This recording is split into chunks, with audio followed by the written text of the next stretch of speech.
here to Western Brown High School, La Rosa's Field at Kibler Stadium for the second league matchup of this 2025 fall football season. The Western Brown Broncos are hosting the Batavia Bulldogs. I'm Greg Liming here with Rob Bowman. We've got an exciting matchup for you here tonight between these familiar league foes, again in Western Brown and Batavia.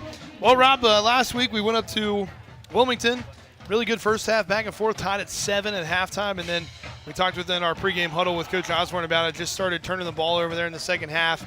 Kind of got off to a slow start in the third quarter. Wilmington punched it out, or took it down and scored there on that first drive in the third quarter, and then really just kind of never let their foot off the gas. And, you know, Coach Osborne, it just seems like we keep kind of saying the same thing over and over about the playing a full football game. They just haven't quite done that yet. The closest thing to that would have been against Miami Trace, where they lost by 8 and had a chance there at the end with the ball to try to maybe tie that thing up and send it to overtime or something. But, you know, they've shown flashes. They've shown moments where, you know, Deion Bradford's shown some great moments.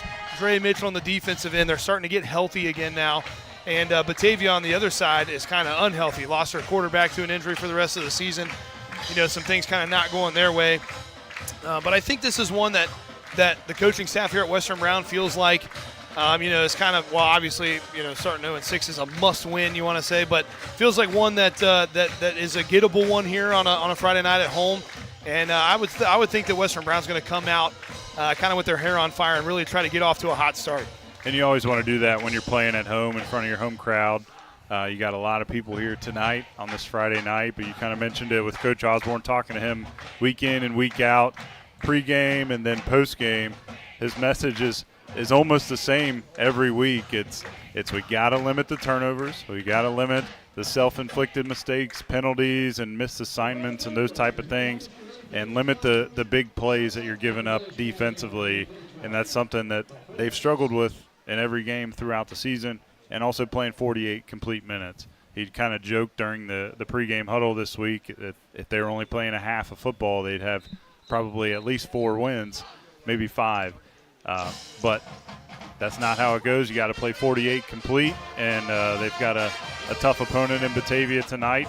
You talked about Batavia. They started out hot, 3-0, and or maybe 2-1, I believe, and now they're 3-3. But losing your starting quarterback, and I think Coach Osborne said he was the player of the year last year as well, so that's a big loss for them. But they've still got some athletes on that offensive end of the field, and he talked about their defense and kind of how scrappy and they fly around, get to the ball. So we should be in for a good one tonight.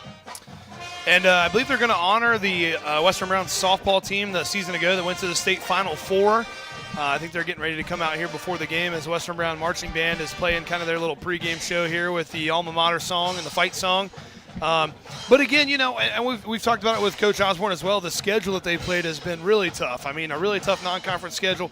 Obviously, Wilmington, always a tough opponent, pretty big school, and always put some great athletes out on the field. And I think that's kind of what we saw last week is, you know, in the second half, that defense for Western Brown just kind of ran out of gas, and then things got a little chippy, and Wilmington was able to take advantage of some turnovers from Western Brown. But, you know, when you play the type of schedule that Western Brown has played up to this point, and at any level of football, you just have to limit those mistakes and those penalties and those turnovers. And so far, you know, in the early season, they just haven't quite been able to do that enough to be able to get a win on the record. And it looks like Western Brown, again, marching band still going to play this alma mater song here. But, you know, if they can do that, if they can just possess the ball, you know, we know they can score points. It's going to be a matter of being scrappy on the defensive side and trying to force some extra possessions with turnovers and putting them behind the sticks with maybe some pressure on the quarterback or tackles for loss. Well, and last week's a great example of what this team is capable of. They had a great half on both sides of the ball, really, even though they only put up 7 points in the first half. They drove right down the field on their opening possession, went forward on 4th down. I think they were inside the 10-yard line at that point, turned it over, and then Wilmington gets the ball right back. So they had opportunities in that game to put more points on the board, just didn't really get it done. Defensively, played an amazing first half. Really, that only touchdown was on a blown play. They thought they had the player tackled, kind of stayed on his feet, rolled the hip over on the defender that was laying on the ground, and got up and ran for a 65-yard touchdown or something like that. So a very complete half overall for them. Obviously not the amount of points you want to put on the board, but that's something that this team, I think, at this point in the season, you're 0-6, look at the positives and what you're doing well and kind of build on that and do what you're doing well and focus on those things, especially with some of these young guys in the squad. So, again, Western Brown is hosting Batavia here, first Friday night in October. It's still a pretty hot one. I mean, we may see some of these – two-way players have some of that. We've seen some cramping issues early in the season, but, you get into October, you're thinking sweatshirts and blue jeans. Everybody's in T-shirts and flip-flops still here in early October, but the marching band is getting ready to play the national anthem as the Western Brown JROTC color guard will bring out the flag. So we'll take a short break for the national anthem, and we'll be back with more of our pregame show right after this on 99.5 The Edge and GoodGuysRadioTV.com. Gotcha. At the heart of our community and cheering along with you, Merchants National Bank has been your local bank for over 145 years. Just like our team on the field, we're committed to hard work, teamwork, and supporting our community. Whether you're saving for the future, buying your first home, or growing your business, Merchants National Bank is here to help you reach your goals. Stop by any of our convenient local locations or visit online at merchantsnat.com. Merchants National Bank, a real community bank. Member FDIC, equal housing lender. Your plan is ready. It's time to build. At CMT Components, we design and manufacture quality building materials for your custom job. If you need metal panels and trim, trusses, or even a complete pole barn package, we do it all, including delivering right to your job site. To get started, call us at 937-446-3400. You can also check us out online or stop by our office in Sardinia, Ohio to discuss your plans today. Let's get building. Southern State Community College celebrates 50 years of educating our community. From humble beginnings, Southern State has evolved to become a cornerstone of accessible education, offering flexible learning that includes a growing number of online classes and fully online programs. Southern State Community College empowers you to succeed quickly with a very affordable tuition rate when compared to many four-year institutions. Call 800-628-7722 or apply online at sscc.edu. Hey, sports fan! Did you know the OHSAA is among the national leaders in social media? Check out the OHSAA's social media platforms for news, tournament information, accomplishments, helpful links, and all the items available in the fan guide, including photos, DVDs, and publications. Check out OHSAA Sports on Twitter, Facebook, Snapchat, and Instagram. And who knows, you may be the next featured face.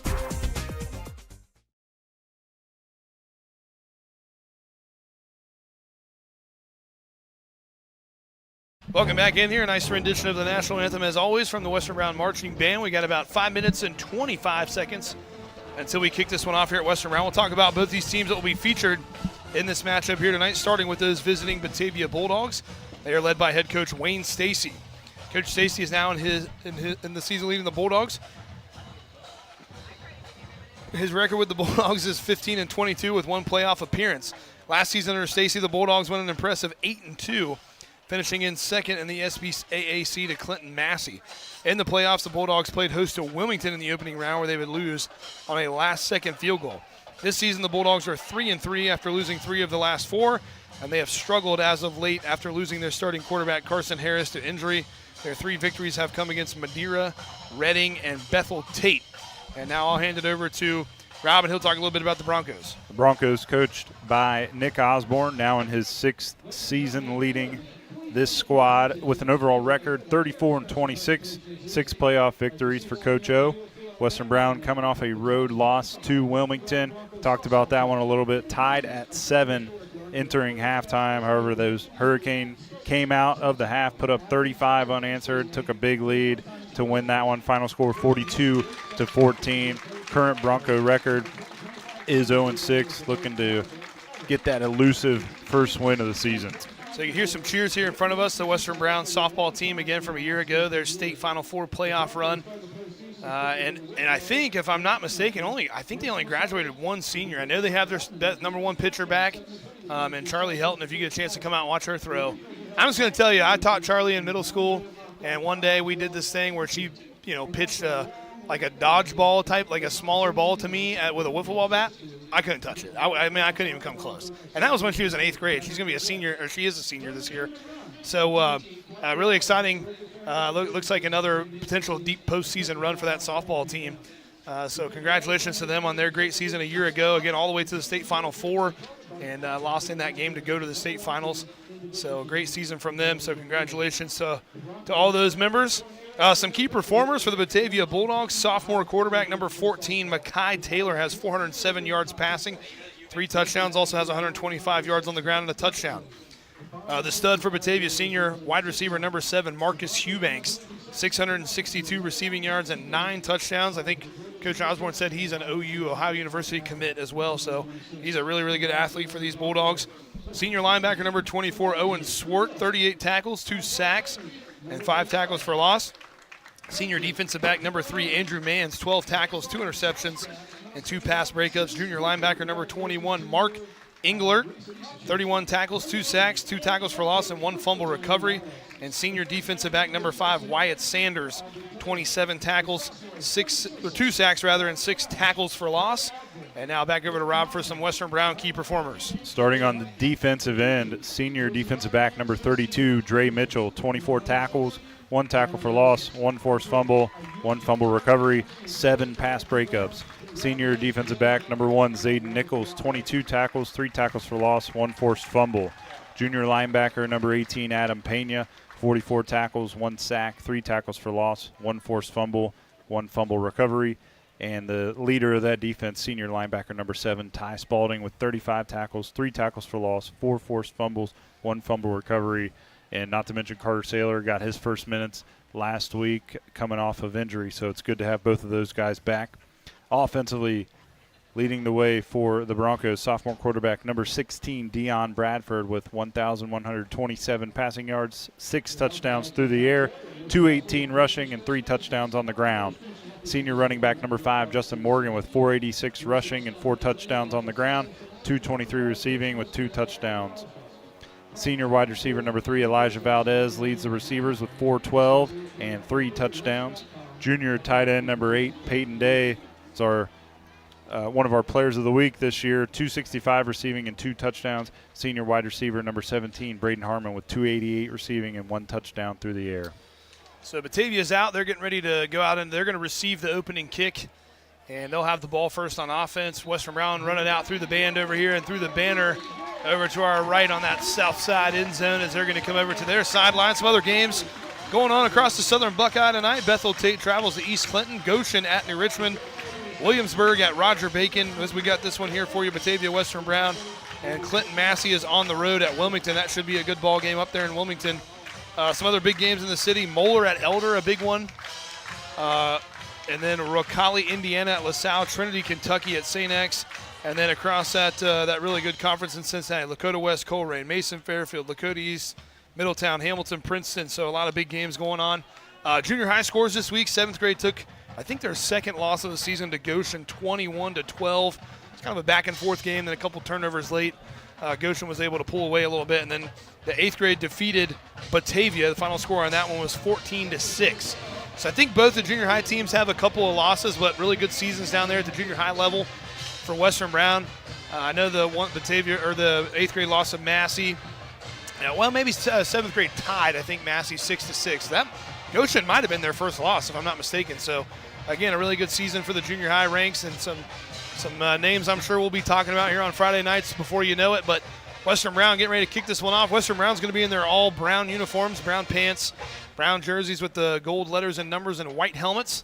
Batavia kind of the opposite, white pants, white jerseys, green letters and numbers with black helmets, kind of like the matte black helmet look for Batavia. Pretty slick. I love those matte helmets with the trying to think who has them in college football, but there's some really good ones out there. But should be a good one here tonight, Rob. And again, Western Brown, like you said, looking for that first win of the season. I think they feel like this is one that they can maybe go get. And I think this is going to be a really exciting Friday night ball game here. Yeah, it'll be fun to see how they start defensively, too, against this Batavia offense. We know they have big play capability, especially with Hughbanks. We'll see how they choose to attack him. Kenner's got it teed up on the 40-yard line. Greg Liming, Rob Bowman here for you. A line drive kick is going to be fielded inside the 20-yard line. Trying to get back over towards his own sideline, picking up some blocks. Now gets to the edge, but it's going to be dragged down from behind. That's number 4, Robert Knox on the return, all the way out to about the 38-yard line, so a pretty good return. Also, Lily Randolph back in the studio for us, and Brandon Rigdon up top on the camera for GoodGuysRadioTV.com. So check us out over there to see the live video stream, as well as hear the call from Rob and myself. Pretty good field position here for, Batavia to start their first drive. Yeah, decent field position. Slow return as he went from the right side back over to the left towards his own bench, but decent field position to start. So to be on the 38-yard line, it'll be first down and 10, 11:53 to go in the first quarter. Quick throw on the first play is complete. Up past midfield, still going, and no one's been able to bring him down yet. Cuts back into the inside of the field. That's number 21, Mark Englert, with a big reception all the way down inside Bronco territory, all the way down to about the 31-yard line. Nice little throw and catch there on the first play from scrimmage. Yeah, just a quick short route, broke the initial tackle, and then able to use a couple shifty moves to get down the field. Huge first down. And so far, it's number 6, the senior Bryce Eads, quarterback in the offense for the Bulldogs. Fakes the throw to his right, now rolls out that way towards the Western Brown bench. Looking to throw, he squares his shoulder, throws it, has it complete.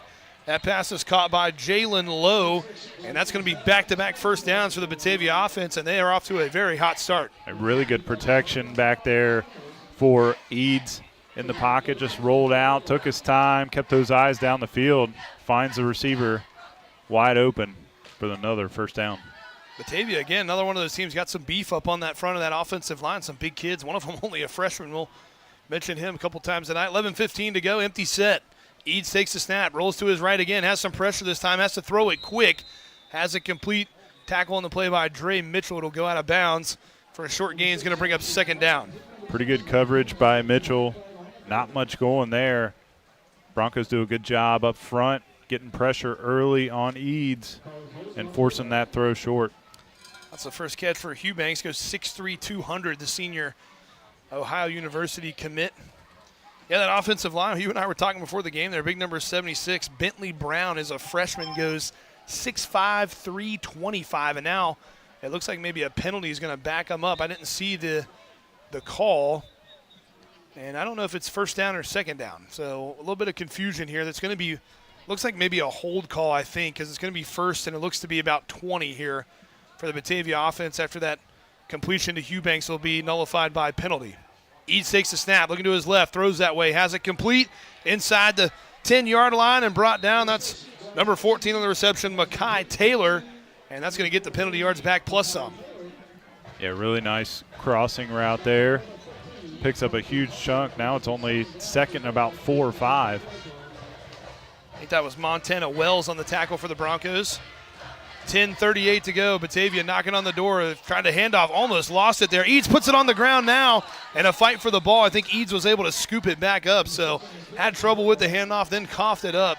But they're able to retain possession and avoid the first turnover of the game, but it'll be third down. Very fortunate. Bobbled the handoff or fake handoff and then got it knocked loose, but able to fall on that one for a loss.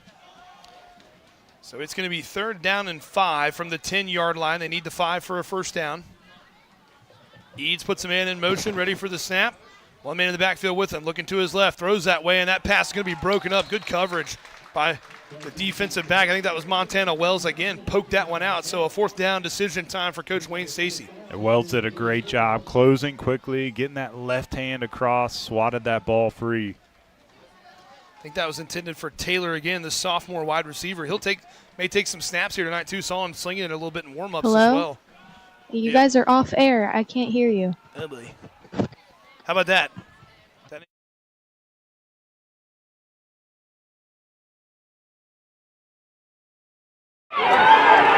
it! Oh my God! Marcus Eubanks is incomplete. The Broncos will take over on downs. First and 10, Western Brown.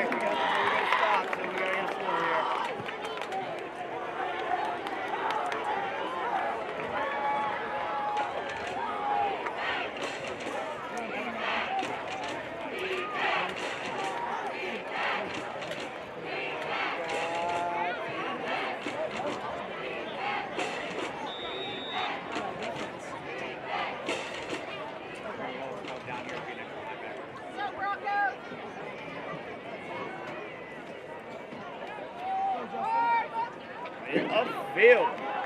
Y'all stay tight. Number 5, Justin Morgan on the carry. Stops on the play by number 24. Well, they All turned right. it over. Yep. We got the ball, we got the ball, hey, offense, offense.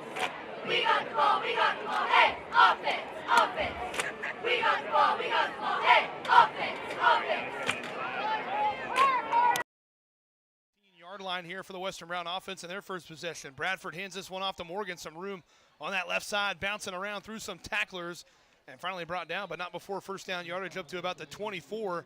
And a nice run by Justin Morgan to move the chains. The patience he has in the backfield. I mean, it looked like the backer had a bead on him in that A-gap, and Morgan just kind of turned his shoulders. Just a quick little shifty move, got upfield for a nice first down for the Broncos.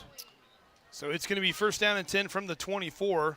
And did get a text there. I was incorrect. Charlie Helton is only a junior, so 2 more years of the number 1 pitcher for the Lady Broncos softball team. 8:54 to go in this first quarter. Bradford's going to run this one. Has some room on the left side, but a hole closes down pretty quickly. Does go forward for a couple of yards. It's going to bring up a second down at about 8. Yeah, not a whole lot going there for Bradford, but choosing to keep the ball on the ground right now, chew up some of that clock. They get the turnover on downs on that first series defensively, so maybe trying to flip the script, what they've seen from them on the past, and limit those opportunities for Batavia offensively. So they'll give him 3 up to the 27. It'll be second down and 7. Just over 8 minutes to go in the first quarter. Broncos headed from right to left on your radio dial. Hand off to Morgan. Some room on the left side. Puts his head down, keeps those legs turning, and goes past the 35-yard line. And I think that's going to be enough for a Bronco first down. Another tough run by Justin Morgan. Yeah, really good run. He got in almost a deep squat with the defender on his shoulders and just kept those legs moving, able to push forward for that first down. Well, remember, coming up at the half, it's the Health Source of Ohio halftime report. We'll bring your first half checkup, your Cincinnati Bengals studio update, and more. 7:47 to go in this first quarter. First and 10 from the 35. 2 receivers on the right. Bradford hands it to Morgan. All kinds of room on that left side again. Morgan had about 1 man to beat, able to get him by the shoelaces. Goes forward, looks to be about a 7 yards gain. Going to bring up second down and short. Yeah, he's just following that lead block of Clayton Smith out there. They've run the same play a couple times at least tonight, back-to-back, though, on those last 2, and just kind of cutting off of that block of Smith. So they'll give him 7 up to the 42-yard line. It'll be second down and 3. Same formation here from Western Brown. 2 on the right. Bradford takes the snap, fakes a handoff. He's going to run this one. Gets a little bit of positive yardage, but it's not going to be enough for the first down, so it's going to bring up a third down. Tackle was made by Jalen Lowe for the Bulldogs. Yeah, and that was a true read. He saw them collapsing on the handoff to Morgan, so he pulled it, got him behind him, and just picked up what he could, maybe 1.5 there. So third and very, very short coming up. And they call it 3rd and 1 as the Broncos are approaching midfield on the 44-yard line. Ball's on the left hash mark. Pretty much seen the same formation so far. If you're watching on Good Guys, probably see some of that pink out there. It is pink out night here at Western Brown. 6:35 to go in this first quarter. Now Bradford calls in the play. Morgan off of his left hip. A little bit of a high snap, able to handle it. Gives it to Morgan, trying to find some room up the middle, and I don't think he got there. That was big number 99, Antoine Debo, got in there. And it's going to be 4th and short here. And it looks like Coach Osborne going to keep the offense out and go for it. Yeah, kind of just got hit his own offensive lineman there and got stuffed up. Maybe got a half yard on that one. But they are keeping that offense out there. So it'll be 4th and looks to be less than a yard here. As Bradford tries a hard count, tries to get a free one. Now looks over to Coach Osborne for the final call. Same formation, 2 on the right. Morgan off the left hip of Bradford. Bradford takes it, hands it to Morgan. Morgan goes forward, has first down yardage, bounces it outside, breaks another tackle. Now another cut outside, still going, getting some help from his own teammate out there. What a run by Justin Morgan down inside the 45-yard line in Bulldog territory, and a first down for Western Brown. Yeah, great run. Better hole and blocking up front from that offensive line. They opened up the initial hole. Morgan able to get through that. Then he makes a jump cut to the outside, stiff arm, and gets upfield. Big first down gain on 4th down. So another run-heavy first drive from the Broncos. We've seen that quite a few times here in these last few weeks. 5.5 minutes to go in the first quarter. Now they'll flip it over to the right hash. So the 2 receivers are lined up on the left. And Bradford in the backfield with Morgan off to his right hip this time. Bradford takes a snap, hands it to Morgan. Trying to find something off the left side. Good coverage there by Batavia. In on the tackle, number 5. Wyatt Sanders brings him down. That's going to go for, I think, no gain. Yeah, nothing going there for Morgan. Tried to go off that left side, got all the way to the tackle, turned upfield, and Sanders was right there to bring him down. So it's going to be 2nd and 10 after the no gain, 43-yard line, just under 5 to go in this first quarter. Remember, 99.5 is your home for the Ohio University Bobcats. The Cats are away playing against Ball State tomorrow. October 4th, pregame coverage begins at 11 a.m. with a kickoff at 12 noon right here on 99.5 The Edge. Ball's right in the middle of the field. Bradford. Oh, shit, sorry. I didn't swear. Oh, crap. Are you good? Are we good?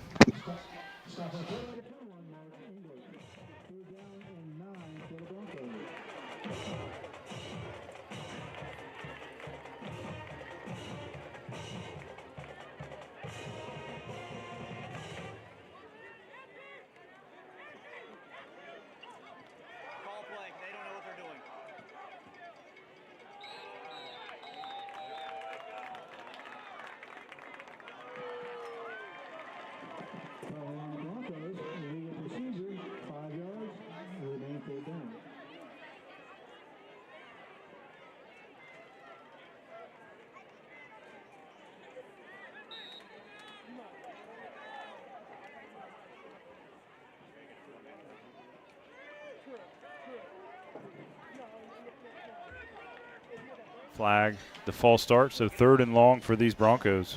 So now Western Brown will go in their first 5 wide set, 2 on the left, 3 on the right. Bradford spins the ball, looking to throw it deep, has Harmon over the side. Nice catch by Harmon, able to keep the toes in on the sideline, and that's going to be more than enough for the first down, all the way down to about the 16, marking on the 17-yard line. Big catch by Braden Harmon. Yeah, really good catch. And Bradford threw it up there, let Harmon run underneath of it, maybe a little bit underthrown. Harmon had to slow down a little bit, but he was good with those late hands getting them up so the DB couldn't swat that one away.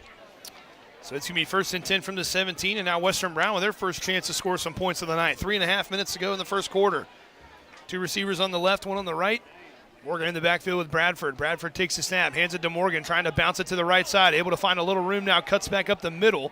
Falls forward past the 15. I think they're going to spot him right around the 13-yard line, so a nice run by Morgan on first down will make it 2nd and medium. And heavy dose of Morgan tonight. Bradford's had a couple runs as well.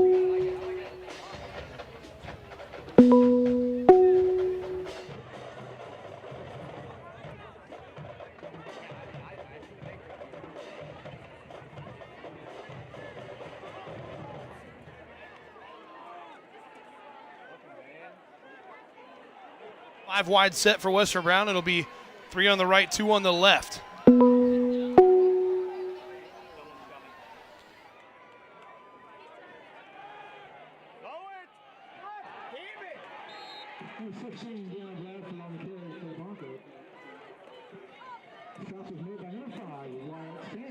Western Brown.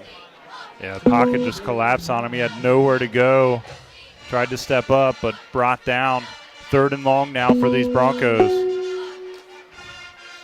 So it'll be 3rd and 9 now after the sack takes him back a few yards, back past the 15-yard line to about the 17 now.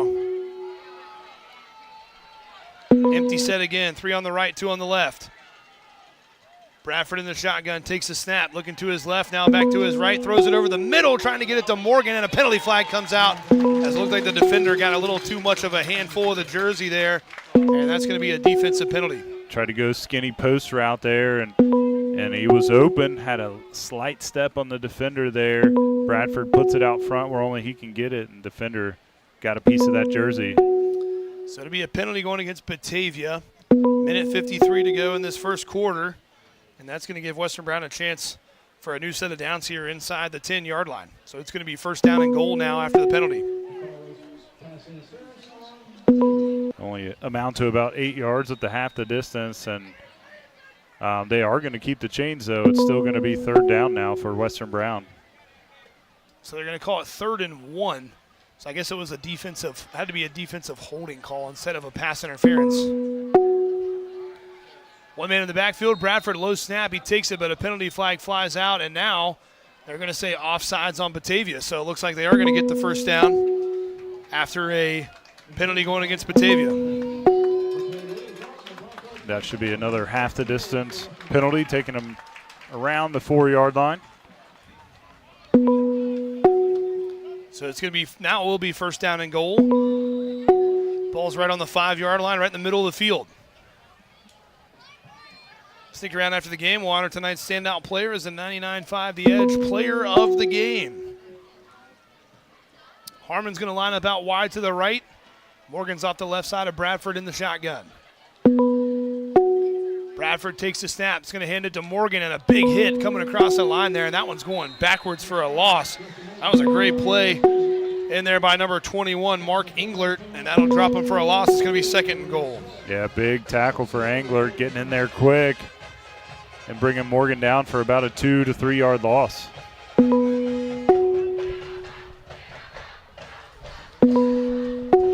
So it'll be a loss on the play. It'll be second down and goal.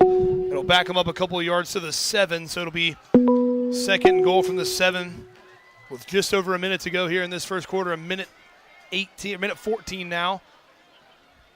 Bradford takes a snap, looking over the middle, now back to his left, rolls out to his left side, and now throws it late, has it complete, and no signal yet. They're going to say it's a touchdown. Zayden Nichols brought it in and stretched it out over the goal line just in the nick of time.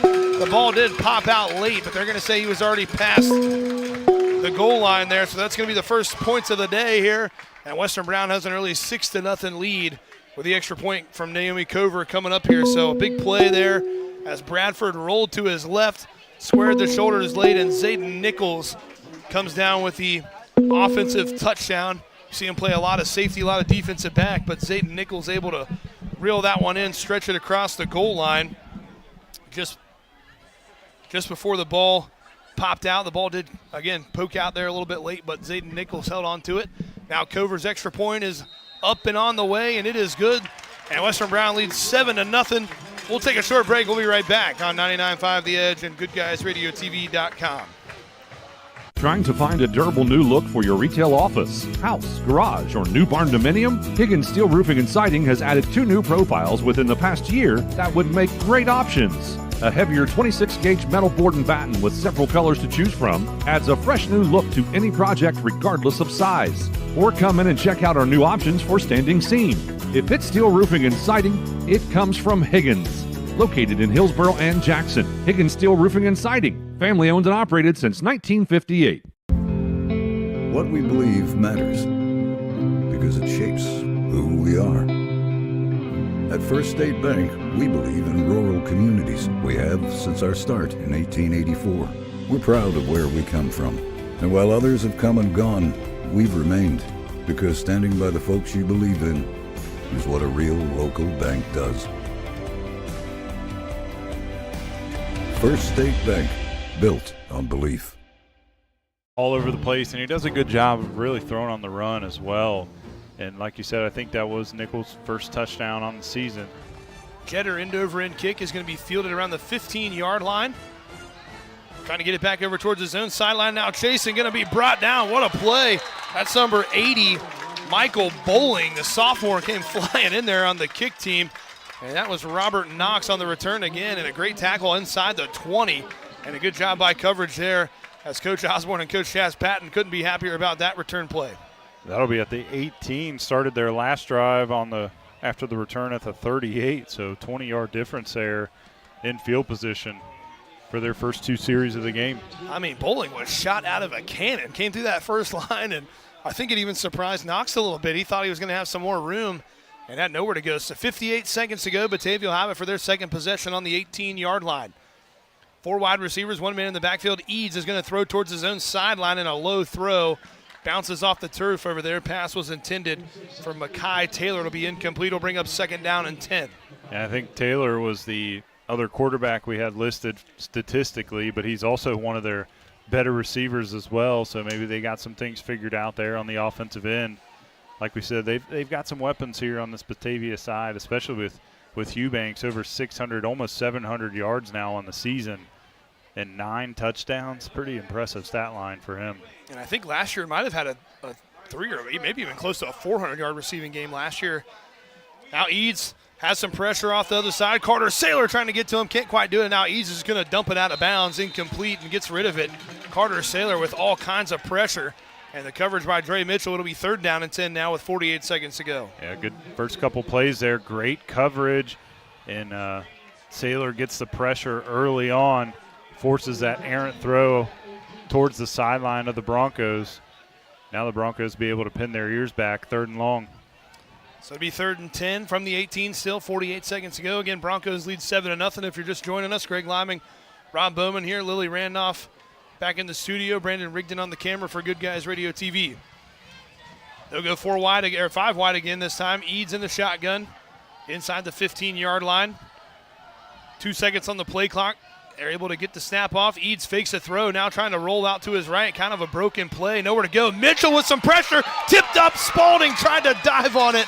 Almost a crazy interception. Great job by Mitchell to come flying in there, put Eads on his back. And Spalding was about a half an inch away from an interception. A big stop on 3rd down here, and now a punt coming up for Batavia. What a decision Dre Mitchell made there, too. He was out in coverage, kind of shallow in the flat route there, and as Eads rolled out of the pocket, Mitchell slipped behind the receiver there, and he didn't even see him coming. Got a hand on it, and, man, Spalding almost came up with a big INT. Spalding tried the tip drill to himself, just couldn't quite bring it in, but you said it. Great play by Dre Mitchell. Harmon back deep to receive the punt. Childress will kick it away for Batavia. A line drive kick fielded by Harmon, about 84 miles an hour on the radar gun. Cuts it back up the middle, and now it's going to be brought down, but a pretty good little return for Harmon. Down inside the 40-yard line, a really good field position for this Western Brown offense with 33 seconds to go in this first quarter.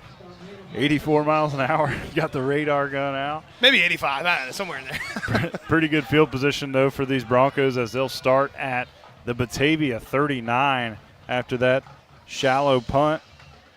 And we'll see if they can get some more points on the board, extend this lead now. I believe this is their first time playing with a lead all season.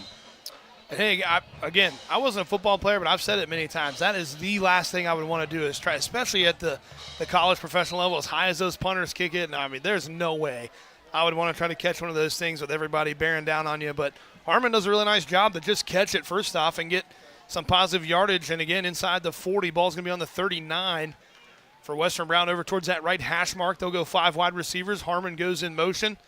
Bradford ready for the snap. He's going to throw it back to Harmon, and a little bit too high, incomplete. Harmon's going to have to scoop it up. That's a fumble, and now Harmon's going to lose yards all the way back to the 49. So I think maybe they were kind of trying to set up a trick play there, but the throw was a little bit high. Harmon had to scoop it up because it is a live ball, and now it's going to be 2nd and very long to go for this Western Brown offense. Yeah, just kind of threw it too high for Harmon to bring in on the run, and now it's a big loss for this offense right around the 50. We've seen them run that double pass quite a few times, but that time, and only 4 seconds to go in the first quarter now, and then think that's going to end it. That's going to bring us to the end of the first quarter after the loss there. It'll be 2nd and 19 when we come back. Western Brown leads 7-0 over Batavia. We'll take a break. We'll be right back on 99.5 The Edge and Good Guys Radio TV. Finding that missing shin guard, remembering whether it's a home or away game, getting the right kid to the right playing field on the right day. Why are simple things sometimes so complicated? Thankfully, with auto owners, insurance doesn't have to be one of them. We work with independent agents who keep insurance simple so you can worry about more important things, like not being that fan. Oh, come on, ref. That's simple human sense. Your local auto owner's agent is Cooper Tarvin Insurance. Call 513-752-9960 or visit ctinsurance.net.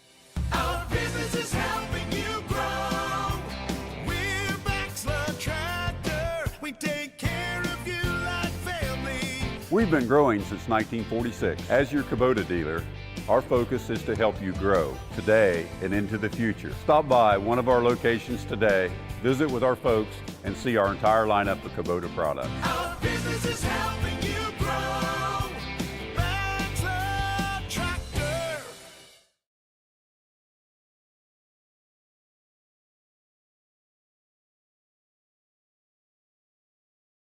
Second down and 19 for the Broncos from the 49-yard line after the 9-yard loss on the first play from scrimmage. Bradford takes the empty snap, looking to over the middle. He's going to throw it a little too high for Valdez, and it'll fall incomplete. Tried to go up with one hand and get it, but couldn't bring it down. And it's going to be 3rd and 20, they'll call it now, with 11:56 to go in the second quarter. But a good first quarter from Western Brown. They're trying to get the ball down after the punt here and put some more points on the board, but a 3rd and long coming up. A really good first quarter. They get the turnover on downs and the punt defensively. Offense goes down, scores points on the first series of the game. Now they're in the second series, and I had a big loss on that first down play, so trying to recover. 5 wide again here for Western Brown. 3 on the right, 2 on the left. Bradford takes a snap, throws it over towards the sideline, has it complete to Harmon. Harmon trying to get back in bounds, but steps on the line. Got the original, I think, back to about the original line of scrimmage, so it's going to be 4th down and 10 here. Again, they're in Batavia territory, so we'll see what Coach Osborne decides to do here if they're going to go for it on 4th and pretty long. Yeah, I would say situational where they are on the field. They're going to go for it here. They get more than half back, so still 4th and long, but only about 9 left to go. So they'll give them 11 yards there to get the loss back plus 1, so 4th and 9 with 11:51 to go here in the second quarter. Western Brown now headed from left to right on your radio dial over towards the middle school in the south end zone. Bradford takes a snap. They're going to go for it. Some pressure off the right. Rolls out. He's going to throw it late. Has Harmon behind the defense, and Harmon can't bring it in. Had a man. Pretty good throw, and just a little bit out of the reach. Harmon couldn't quite connect on it. Would have been a touchdown, but instead it's going to be a turnover on downs for Western Brown. Yeah, Harmon had about 5 yards on the defender. I'm not sure if that was a blown assignment. And Bradford puts one out there, and Harmon just not able to reel it in around the goal line. Tough break there. Turnover on downs for the Broncos. So it'll be 1st and 10 for Batavia at about the 38-yard line. Again, backed up in their own territory after the short field. But Broncos go for it on 4th and long and just can't quite come up with the connection there. Harmon had a step, just not quite. And a fumbled snap. Eads puts it on the ground, and he's going to have to fall on it. So Eads has had some trouble with some of the snaps, and that'll happen when you don't have your starting quarterback in there that's taken a lot of the snaps on the season. And now Batavia's going to take a timeout as Coach Stacy wants to talk this thing over. So they're going backwards as well. That's about a 6 to maybe 7 yard loss back there, and it's going to. Again, but, sometimes when you see a quarterback that hasn't, you go through the whole preseason with your number 1, with the number 1s and your number 2, and you kind of, get used to each other, and then an injury happens and you're thrown to the fire a little bit. And Eads has had some really nice plays, made some really, really nice throws here, especially on that first drive. But they've had a little trouble with the snap here and some handoff type situations. That's the second time they put it on the ground. Yeah, and Coach Stacy just wants to sure things up, settle his guys down. They're playing on the road. They're down 7 now. They got the ball back, though. Chance to go down the field and tie it up. But he wants to make sure they don't lose any more yards in this what's looking like going to be a tight ball game here tonight. So that's an 8-yard loss. It'll be 2nd down and 18 for the Batavia offense out of the timeout. Referee blows the whistle, ready for play. Now Eads takes a snap, and now it's going to be blown dead again. And now it's going to be a timeout for Western Brown. So trading some timeouts here. Batavia takes a timeout to set up a play. Western Brown didn't like what they saw on the defensive end. We want to thank our season sponsors, including Higgins Steel Roofing, CR Deals, and John Wood Insurance. And also want to remind everybody to stay tuned for the Coach's Comment Show right after the game, presented by Cooper Tarvin Insurance. So, a little bit of kind of trading some timeouts here, a little bit of confusion kind of in the beginning of this second quarter. We've only had 20 seconds run off the clock here so far and had multiple plays, but go back to that play, and if this ends up being a really tight game down the stretch, you got to feel like Western Brown thought they had one there on the big play to Harmon and just wasn't quite able to connect. It almost looked like Harmon slowed up like he thought it was going to be a little shorter, and then it ended up kind of, taking off on him at the end. So really good throw, close play there, but that was one they want to get back. Yeah, definitely. That one will be hard to watch on film. You got about 5 yards on the defender, all the time in the world, and just out of reach. Eads takes a snap, quick throw over towards this side, and again, good coverage by Montana Wells. He almost got there before the football did, but they do complete the pass, and the receiver's a little slow to get up, kind of got bent down awkwardly there as Englert, and it's going to get the lost yardage back, and he's able to get up and is limping around, and now the referee's going to blow it dead, and they're going to have to come check on him. Again, got kind of that left leg got kind of bent a little awkwardly, and it's going to be 3rd down and looks to be about 10 after they come out. And again, check on number 21, Mark Englert, for the Batavia Bulldogs. He's in some pain on the ground, so hopefully he's going to be okay. But another 3rd down chance here for the Western Brown defense to get a stop or force a punt or at least force them into a 4th down situation in their own territory. Yeah, and I've been pretty impressed with Wells so far. On a couple plays, he's flying up. As soon as he sees that ball leave Eads' hand, he is getting on those receivers in a hurry, closing that gap quickly, and now they forced another 3rd and long coming up. Made a great tackle in space, too, there. So having himself a good ball game, but we still got the player down for Batavia as they're working on him.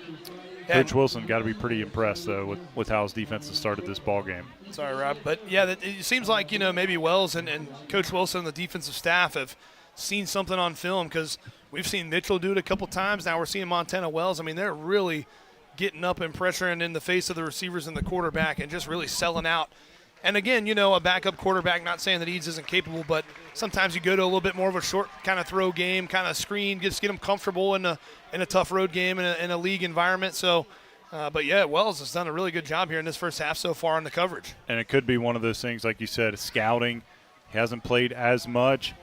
Maybe they're trying to keep the ball shorter with him. They're not too impressed with his deep ball. I'm not sure. I don't want to speculate, but that could be something that they've game planned for. So they'll go 3 on the right, 1 on the left. Eads in the shotgun, takes a snap, looking to his right, has some pressure up the middle. He's able to step up through it and puts a fastball out there trying to get it to Eubanks. But Dre Mitchell, again, puts the left paw in there and knocks it down. And it's going to be a 4th down and 10 situation here for Batavia. Yeah, both these corners here, Dre Mitchell getting in there on Eubanks, getting that left arm across, batting that one free. Eubanks not even able to get his hands on it. Really good game from these DBs tonight. Now a little confusion. They were running the punt team on, but it looks like Batavia's got the offense out there going to go for it on 4th and 10 from their own 38. So a big chance for Western Brown to get another stop here. And now a little bit of a hard count. Now Eads is going to call in the play. They'll go 1 on the left, 3 on the right. Eads in the shotgun, takes the snap, and he's just going to pooch punt it. A nice end-over-end kick is going to bounce right about the 30 and check up. And they're just going to go ahead and down it right there, Eubanks. And now a penalty flag flies in. I think we got one of those.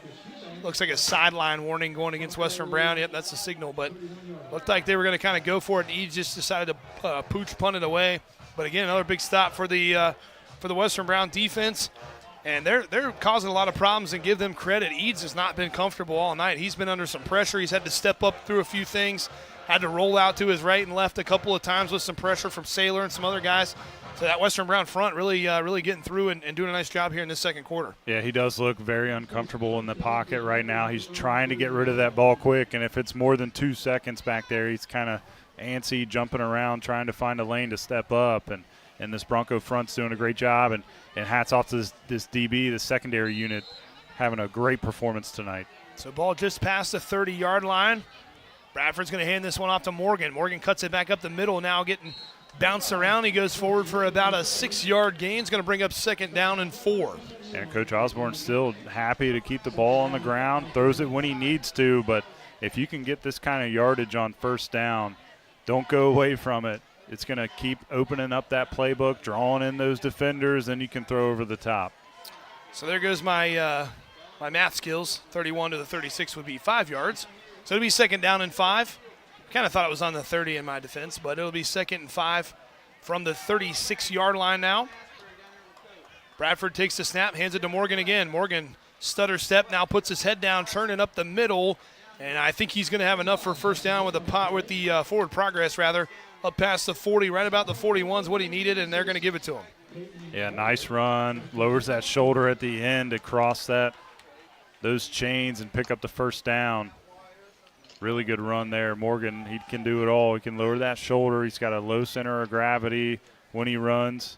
Can get those shoulders twisted when he needs to, get a little shifty. But that one, he lowers the boom. Yeah, he goes 5'9", 150, but runs a lot bigger than that. He's had some he kind of almost like he gets hit and then just keeps pushing backwards almost. He's really good at kind of just getting that extra yard or two. Under 10 to go in the first half now. Bradford hands it to Morgan again, bounces out to the left, has some room. Goes up past the 45-yard line. Is going to fall down about the 46. Nice little 1st down run is going to bring up 2nd down and medium. Yeah, that's where those hack squats kind of come into play. You get the defender on your back, and you're going backwards. But Morgan, another nice run on 1st down. Picked up about 5 right there. He's having himself a nice game yardage-wise already. And we talked about the heat. That Batavia defense has been out there quite a bit already here in this first half. So it's cooling down now. Sun's gone down already. We're getting a little earlier sunset, but still pretty warm out there on the field, I'm sure. Bradford takes the snap, hands it to Morgan again. Morgan tries to put his head down, and this time the Bulldogs all over it. Nice play up the middle there by the defensive front. Body came flying. I think that was number 28. Joseph Coffey came flying in there on the back end and brings them down for about, I think they're going to mark it with no gain. And one thing I know Coach Osborne's paying close attention to, and some of these assistants as well, the safety on the last play was only playing it 8 yards behind the center.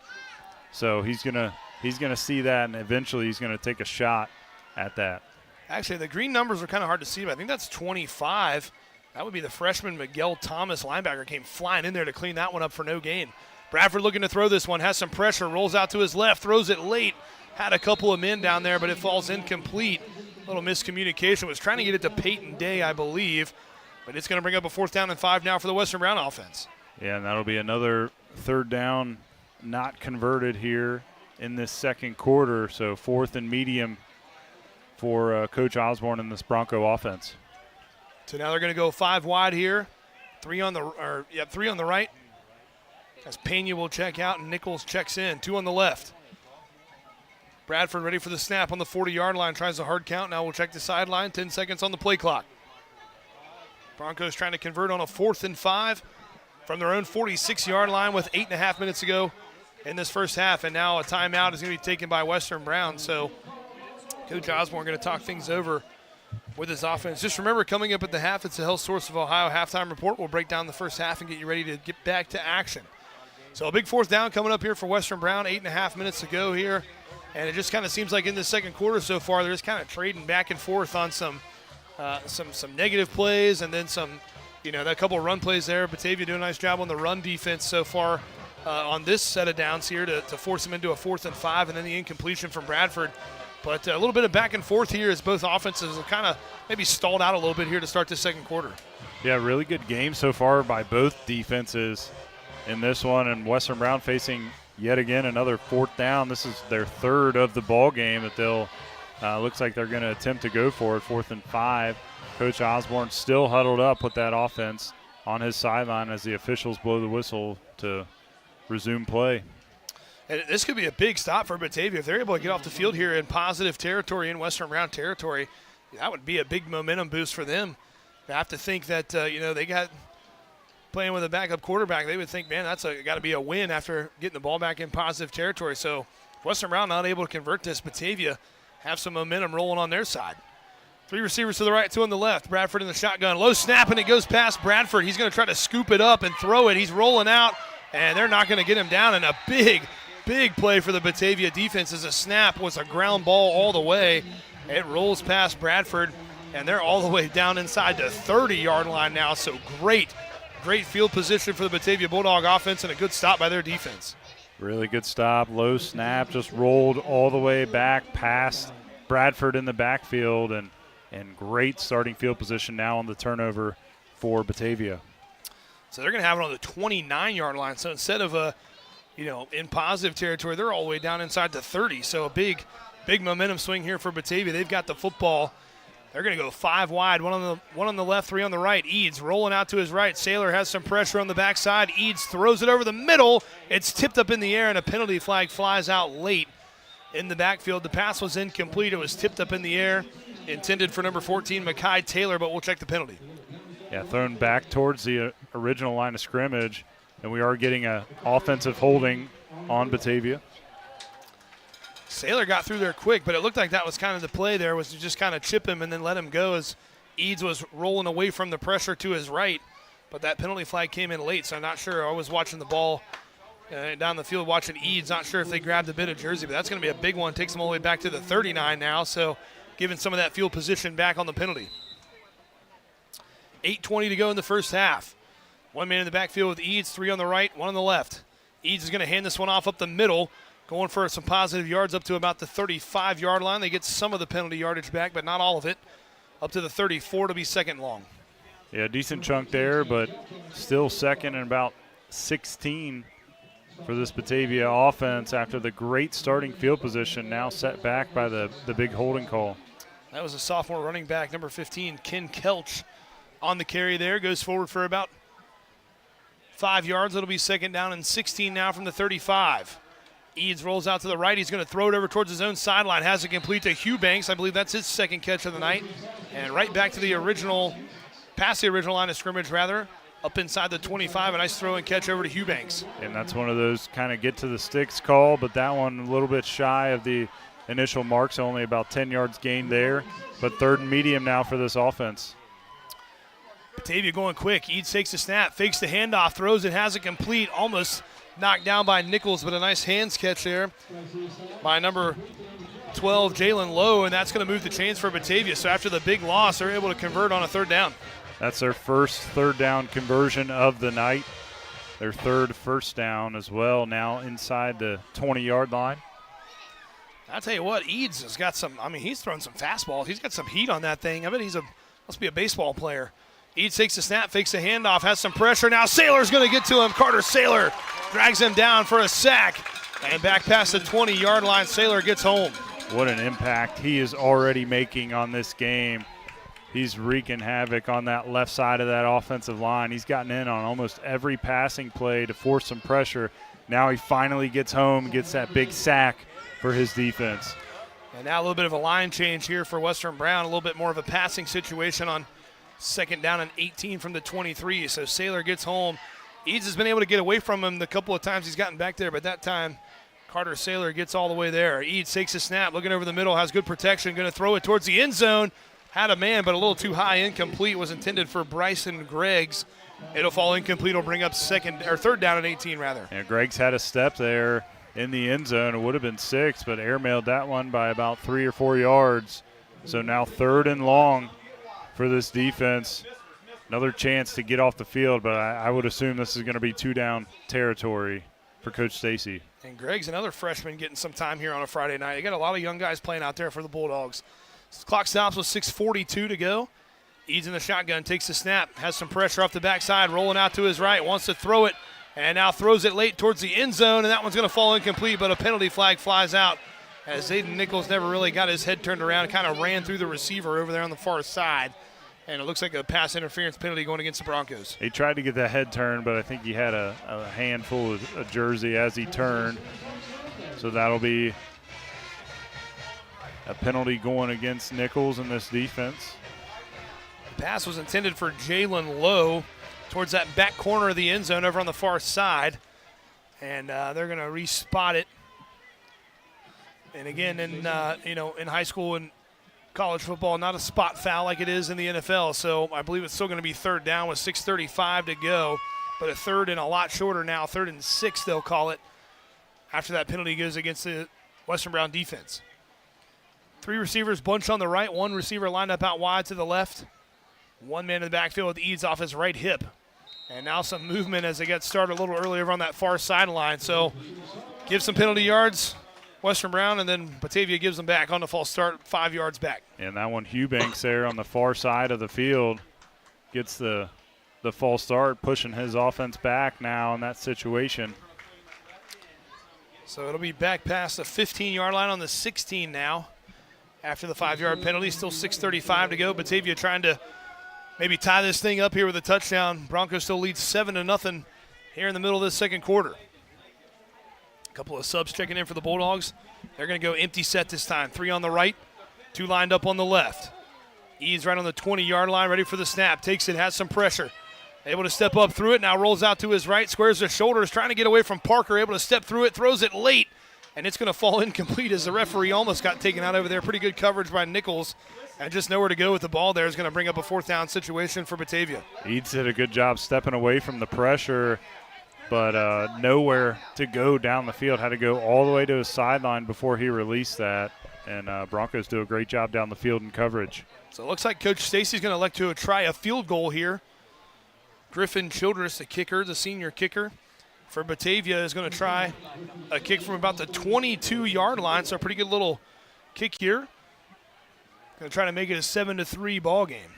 Snaps back, holds down, a line drive kick, and I think they're going to blow it dead. So not sure exactly what they called there. But the kick, I think the kick was good, but they blew the whistle before he kicked it, so it's not going to count. And now they got another player running on, so not sure if there was some maybe blood or something. I'm not sure what happened there, but they're going to have to try the kick again. Same spot, no penalty or anything. They're not going to back him up. But Childress is going to have to try that field goal again. So they'll reset it. Childress gets lined up Now ready for the snap. I think Eads is taking it this time. Eads puts it down. Line drive kick, and I believe it is no good. They're going to say it's no good, but penalty flags fly in. And I think maybe Western Brown got in there and hit the kicker. I'm not sure. I was watching the ball. I didn't see it on the back end, but penalty flags fly. Yeah, Ty Spalding got in there, tried to block it, couldn't slow himself down as the kicker kind of finished right in front of him and just knocked him to the turf. So Childress, the kick was no good, but kind of hard to kick when you got big Ty Spalding coming right at you there. So it is going to be a first down. So tough penalty for Western Brown. They're able to force a field goal, and now a penalty is going to give them first down.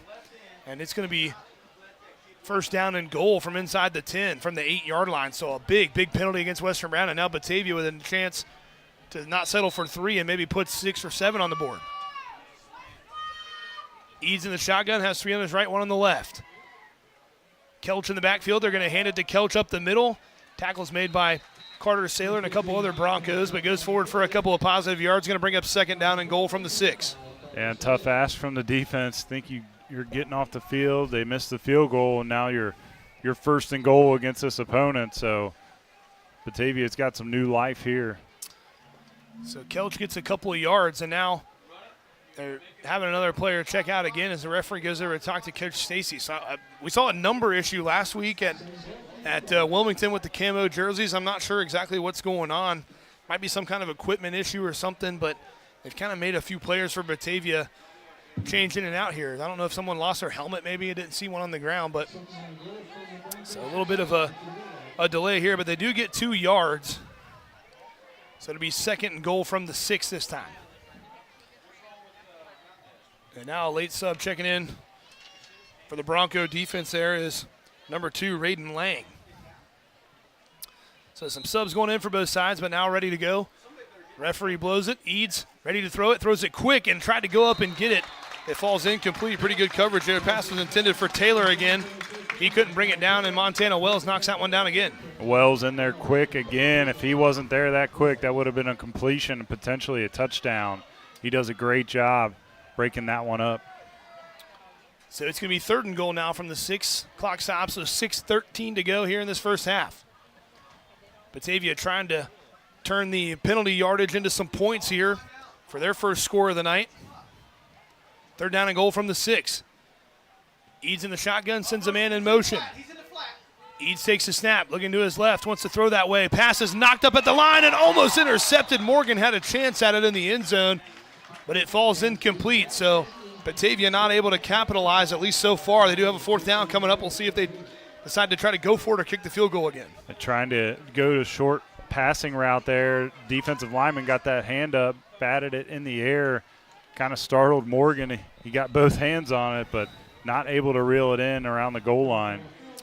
And now Batavia is going to take a timeout and talk things over. But again, it's kind of a weird quarter here so far. We've had a lot of stoppages, a lot of things going on. Unfortunately, an injured player for Batavia, and I don't believe we have seen him back out there yet. So not sure exactly what's going on with him, but I hope he's okay. But again, but Western Brown with another chance to get a stop here. They got to stop. They forced the field goal, the penalty. Gave them the first down. Now another chance to maybe get off the field here with a turnover on downs, or at least get off the field on a forced field goal attempt. And they've been on the field for, I believe it's been about 4 or 5 minutes and all the plays have been inside their own 30. So pretty impressive drive from them defensively to keep them out of the end zone so far, and a second fourth down opportunity for Batavia. But hats off to this defense so far. They've had a great quarter and a half so far. So both teams will be down to their final timeout. Still 6:09 to go here in the second quarter.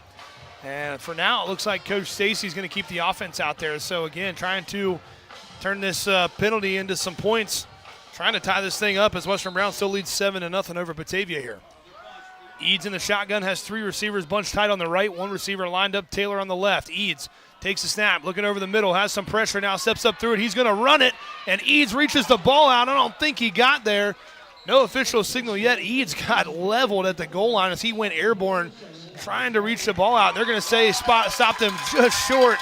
So Western Brown going to have about 99.5 yards. What an effort by Eads.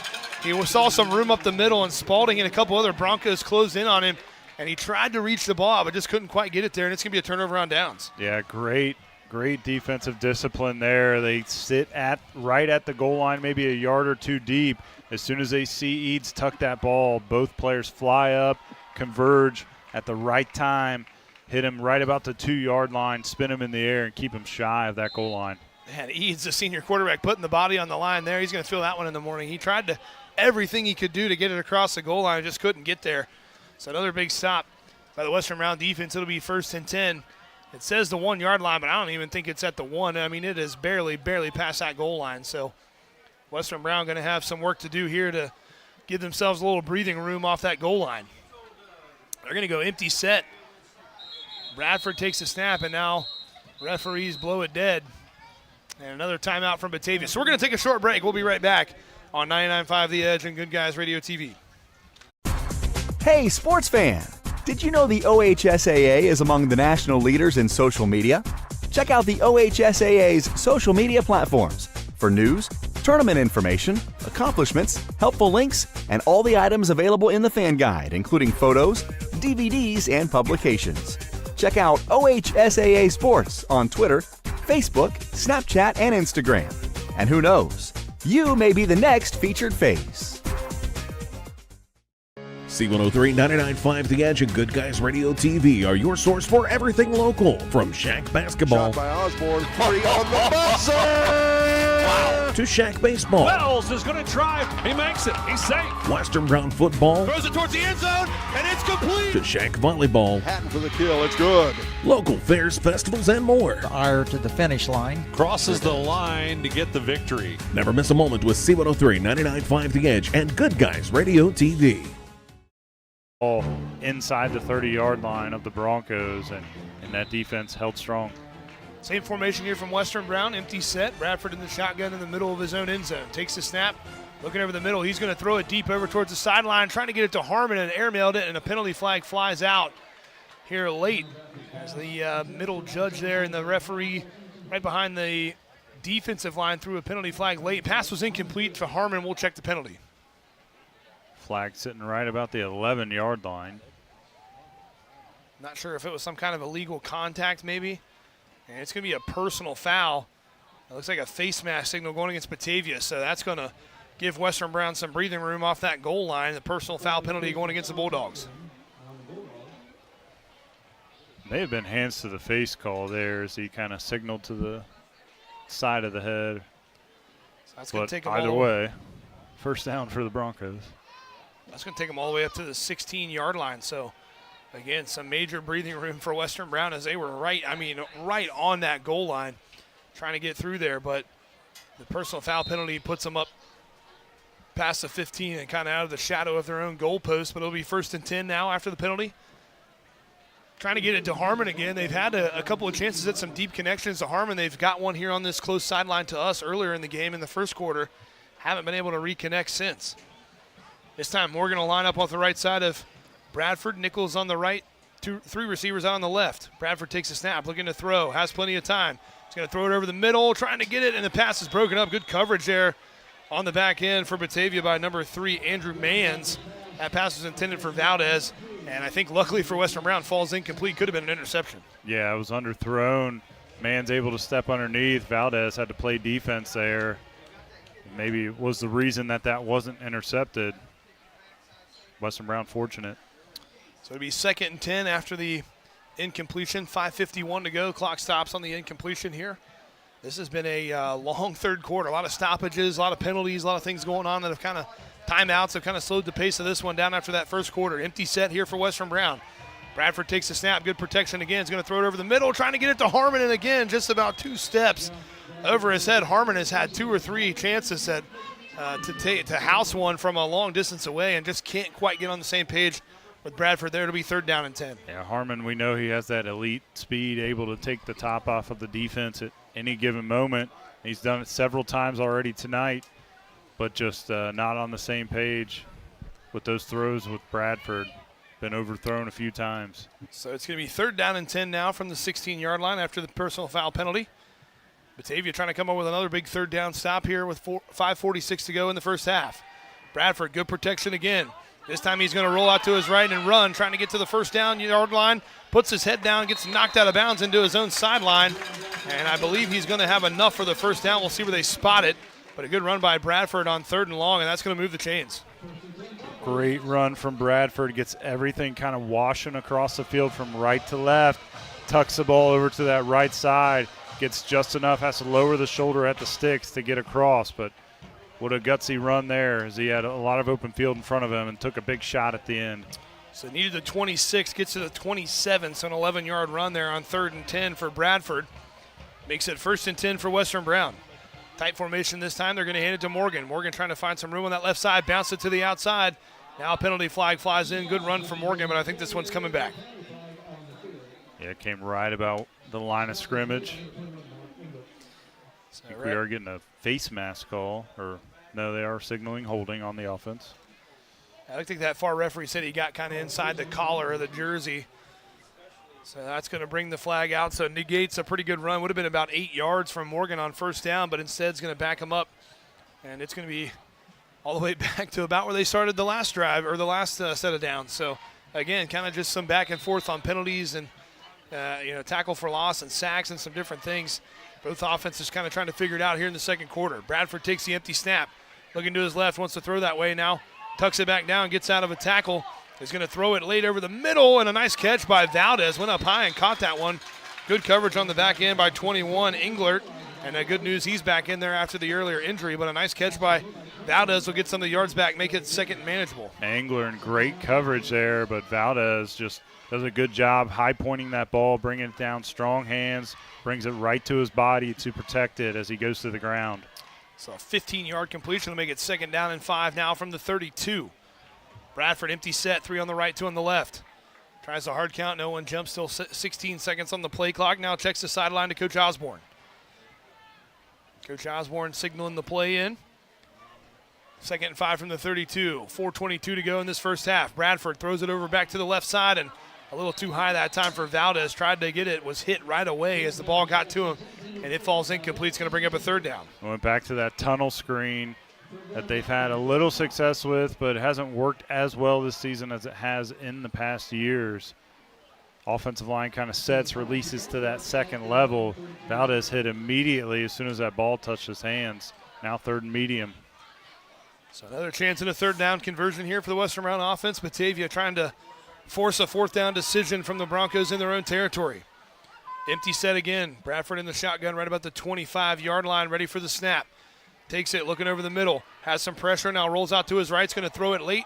Trying to get it to Nichols, and it falls incomplete. And it's going to be a 4th down decision time here now, as I heard a whistle somewhere, but Coach Osborne kind of trying to talk to the referee. There was a whistle blown as the ball was in the air.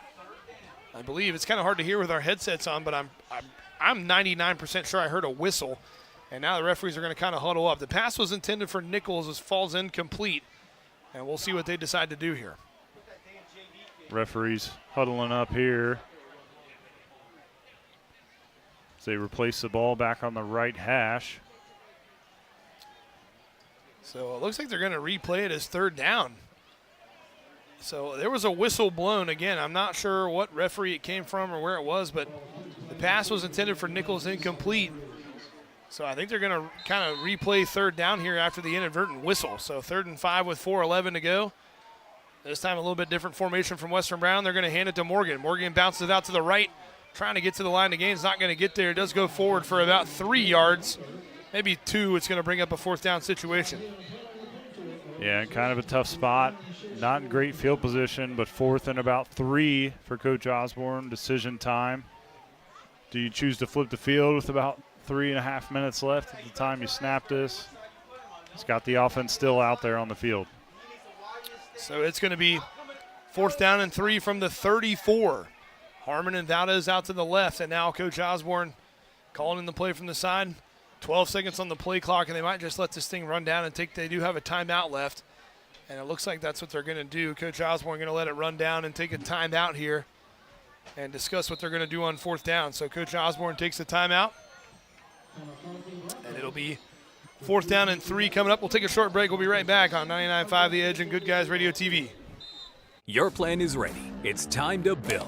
At CMT Components, we design and manufacture quality building materials for your custom job. If you need metal panels and trim, trusses, or even a complete pole barn package, we do it all, including delivering right to your job site. To get started, call us at 937-446-3400. You can also check us out online or stop by our office in Sardinia, Ohio to discuss your plans today. Let's get building.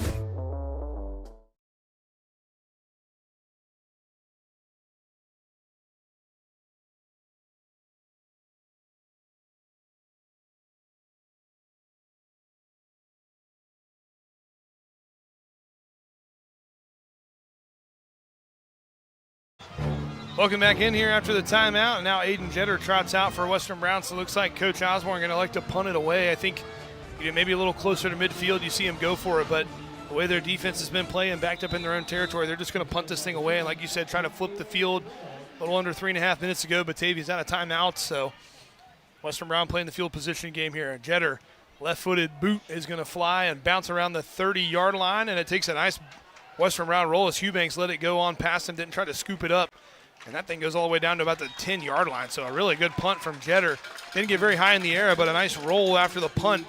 And that's going to set up Western Brown defense in pretty good position. Batavia offense going to have to go about 90 yards here if they want to score before the end of this first half.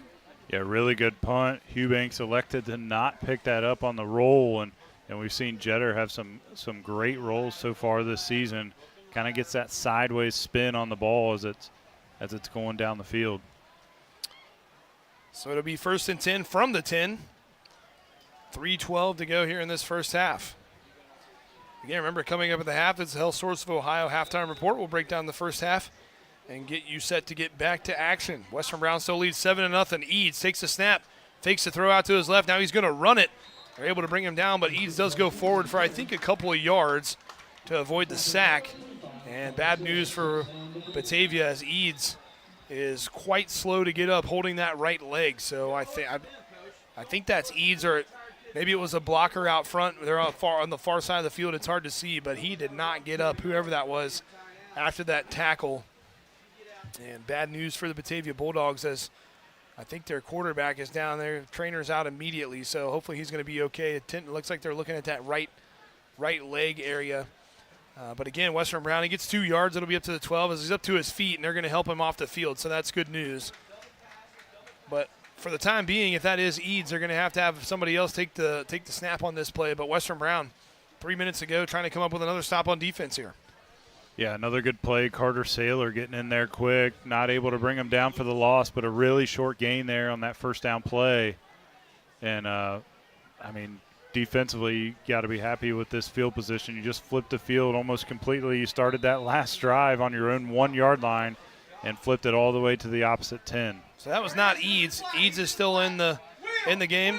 And now they're going to throw it over towards the sideline, throw it over the middle and out of the reach of Taylor, incomplete. Coverage on the back end by Valdez and Morgan. So that was not Eads that got hurt. It's, again, really hard to see the numbers from that far away, but it's going to bring up a 3rd and 8 here for the Bulldogs. Yeah, and he had a step there, too. It kind of bracketed 5 yards either way in front and behind, and that one overthrown. Morgan was the closest person to it and just not close enough to get those hands on it for that defense. So it's going to be 3rd and 8 from the 12, 2:49 to go in this first half as the clock stops with the incompletion. Again, Western Brown trying to come up with another defensive stop. Batavia backed up in their own territory. They're going to have 4 receivers on the left. 1 receiver, Eubanks, out wide to the right. Quick throw over towards this sideline, trying to set up some blocks. Able to get outside, bounces off 1 tackle, cuts it back up to the middle, and still going. What a run after the catch. Number 3, Andrew Mans, does everything he can do, and I think he might have got enough for the first down. What a run by Mans. Yeah, they are going to signal first down now for that Batavia offense. That was a great conversion, a great run after the catch. I was behind the line of scrimmage where he initially caught it and able to evade a couple tacklers and then run through a couple to get that first down. Now Batavia going quick. They throw it out, and Mitchell able to wrap him up and bring him down. Does go forward, I think, maybe for – now I think they're going to mark him with a loss. Good job by Dre Mitchell on that far side of the field to get to the receiver really quick. They bring him down for a loss, and it's going to be 2nd down at about 12. Yeah, Dre Mitchell's done a great job in coverage, and he's tasked with the tough one of of guarding Eubanks, the OU commit, and he's done a great job so far in man-to-man coverage. And now Batavia going to have to pick up the pace here. Only 2 minutes to go and no timeouts. All the way back. Second down and 13 now. Some pressure. Eads trying to step up through it. He goes down. He's able to get rid of it. Eubanks was over there close, and Coach Wayne Stacy flips the clipboard over his head, is not impressed with the way this offensive drive is going, and it's going to bring up a third down and 12 now for this Batavia offense. Well, and this defensive front for Western Brown has given this offensive line fits all night long, led by senior Carter Saylor. They're getting into Eads quickly, getting to him and forcing those uncomfortable throws. That time they got to him. Eads does just enough to get rid of it before he's brought to the ground for a sack. So it's going to be 3rd and 12. Clock stops on the minute, 51 to go. No timeouts for either side left here. 2 receivers on either side, 1 man in the backfield. Man goes in motion across the formation. Eads takes the snap. Couple step drop now out to his left. Wants to throw it late. He's going to chuck it deep down the sideline. Good coverage by Jaden Parker over on that far side. Pass was intended for number 21, Englert over there, and that's going to bring up a 4th down situation, so a good stop by the Western Brown defense. Really good stop. Parker, step-for-step coverage. He was right in front of the receiver that whole time, so he had the leverage on that one. That one is thrown over the head of the receiver and out of bounds. And again, Eads, I mean, for backup quarterback, put probably about 40 to 50 yards of air under that thing. That was a good-looking throw, just a little too far out of bounds. And now Childress is going to have to punt it away with a minute 44 to go. Harmon back right about the 45-yard line in his own territory, trying to get good field position, maybe a chance at one more score for this Bronco offense. A short kick is going to come over towards the Western Brown sideline and takes a sideways bounce and goes out of bounds almost exactly at the 50-yard line. And I think that's where they're going to spot it, right at midfield. So 50 yards to go for a touchdown or some points here for Western Brown. Again, no timeouts. But we've seen this offense, they almost kind of thrive in that 2-minute, that quick get up to the ball and snap it kind of offense. So minute 36, still field's wide open with all that amount of time. You can get up and clock it if you have to once you get inside a minute. So playbook wide open here for Western Brown. I think we'll see them put it in the air, not a lot of run time, but maybe if they're able to, we might see Bradford use his legs a little bit, something like that, but we'll see what they do here with a minute 36. They'll go 3 on the right, or on the left rather, 2 on the right.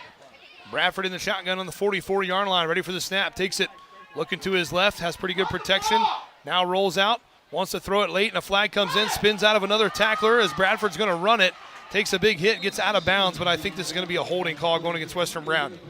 Yeah, that one right in the backfield where the offensive line was, and that's a quick call from the head umpire there, holding on Western Brown. So that one will be coming back. I don't know what percentage of those flags that the umpire throws from behind the play is holding, but it has to be close to 100. I mean, almost every single time it's either holding or hands to the face. It's pretty much, all you can see from back there, really. Yeah, that's really the only thing you see, occasional high-low situation, but, yeah, usually holding probably 90+%, and then hands to the face. 3 on the left, 1 on the right. Morgan in the backfield with Bradford. Bradford takes the snap, rolling out to his left, has some pressure right away, and he's not going to get out of there. Nice play by number 5, came flying in there, Wyatt Sanders. And the Western Brown offense going the wrong way with just over a minute to go. Tried to run a sprint out to the left side, and Bradford couldn't even get past the tackle. Sanders made a great play, knifing in there, bringing him down for a big loss after the holding call. So now clock under 1 minute. Western Brown taking their time getting this second down play called. Sanders untouched, got to Bradford in a hurry. Bradford takes the empty snap, wants to throw. He's going to throw it over towards his own sideline. Nichols tried to dive for it, got a little bit tangled up with the defender. Some incidental contact. Nichols had a chance at it, but couldn't quite come down with it. That'll stop the clock with 34 seconds to go. But a third down and 29 coming up here for Western Brown. Yeah, another overthrow from Bradford there. Nichols had a step, kind of had to pull a swim move on the DB. Got beyond him, but over his head, not able to reel it in. 3rd and a mile coming up for this Bronco offense. Yeah, Nichols goes 6'3", Griggs goes 5'7", so a big height advantage for Nichols out there. Like you said, kind of had to go over top of him, not able to get it there. And they're going to just take a knee and go ahead and let this thing run out with under 30 seconds to go. So still 25 seconds on the clock, but teams headed to their locker room as there's still 30 seconds on the play clock now.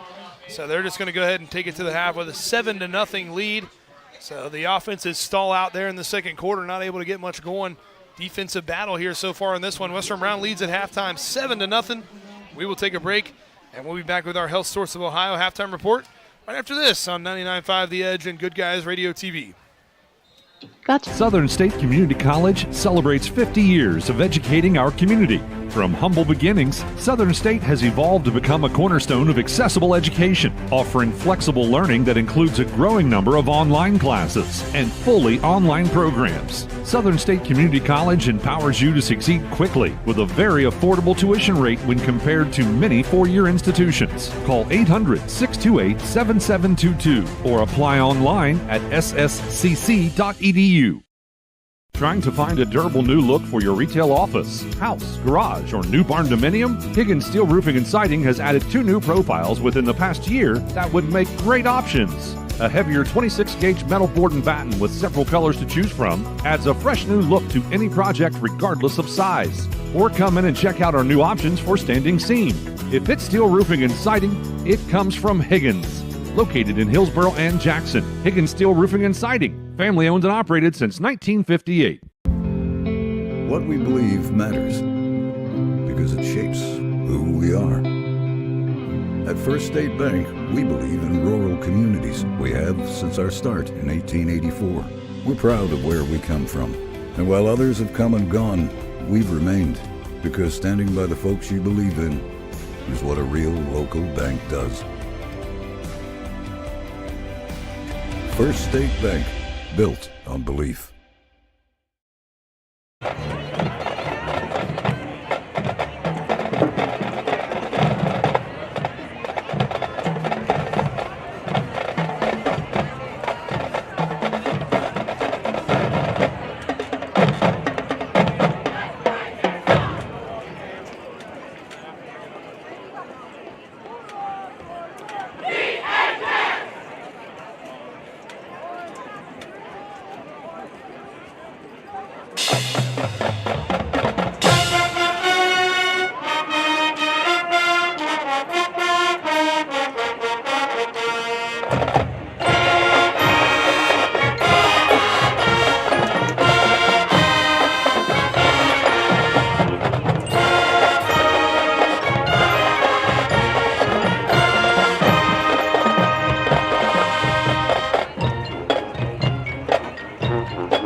Ladies and gentlemen, Western Bend High School is proud to present the pride of the Broncos, the 2025 Western Bend High School Marching Band. The band directors are Mr. Tyler Hawk, Mr. Samuel Jackson, and Mrs. Michelle Bernhardt. Field commanders are Samuel Bernhardt and Nolan Kidd. Tonight, the Bronco Band cranks up the volume with the legendary rock sounds of Guns N' Roses, celebrating 40 years of rock history since the band's formation in 1985. We kick things off with a hard-hitting anthem that has been shaking stadiums since the 80s.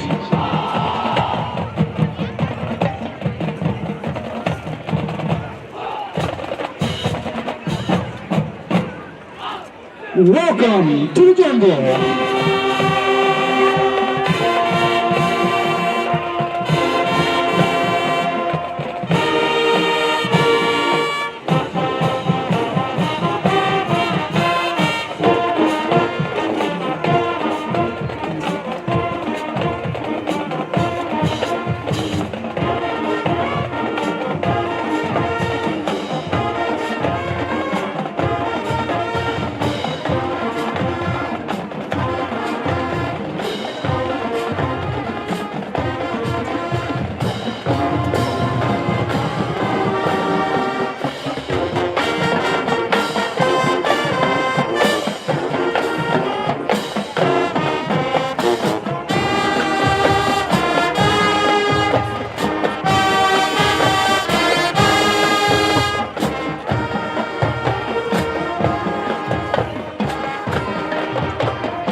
The Bronco Band keeps the Guns N' Roses energy alive with one of the most iconic rock ballads of all time, featuring that unforgettable guitar riff.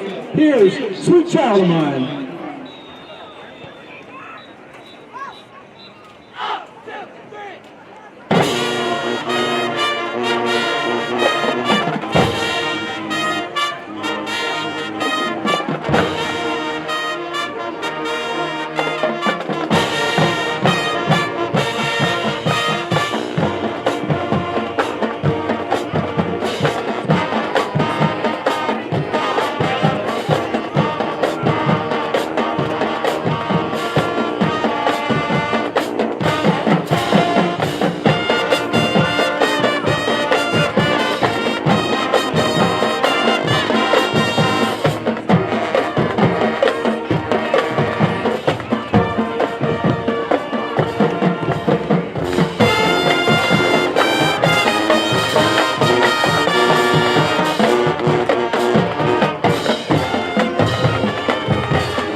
To close out tonight's show, we're turning up the energy with another Guns N' Roses classic.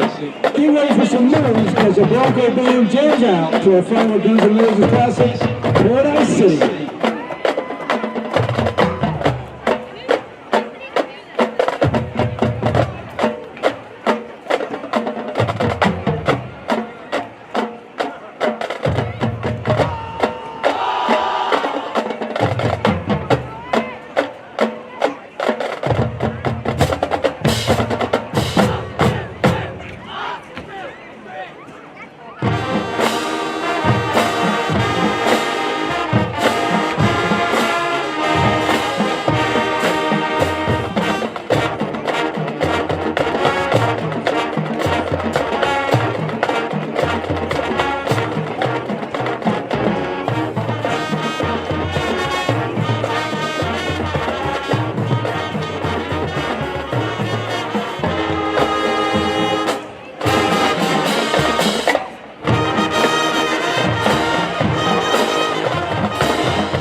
Again, ladies and gentlemen, put your hands together for both of these fine marching bands tonight. The band from Batavia Bulldogs and our own Marching Broncos.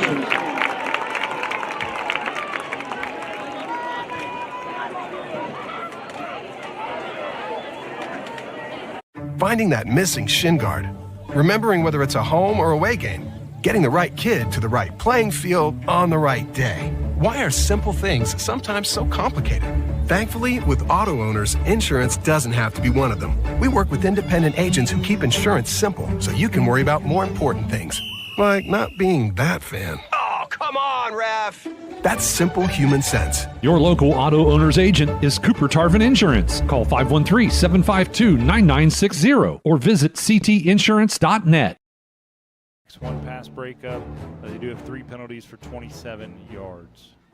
So again, Western Brown leads 7-0 here at halftime. Both marching bands doing a nice job putting on a great halftime show as always. And you said it kind of been a defensive struggle here, and Western Brown has been up to the task, holding the pitch in the shutout here so far.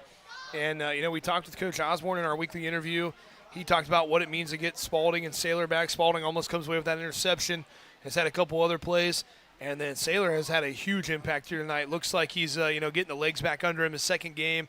And, like I said, it doesn't matter what you do, prepping to go into a game. There's nothing like playing in a game and getting that game experience, kind of getting his wind back, getting his legs under him.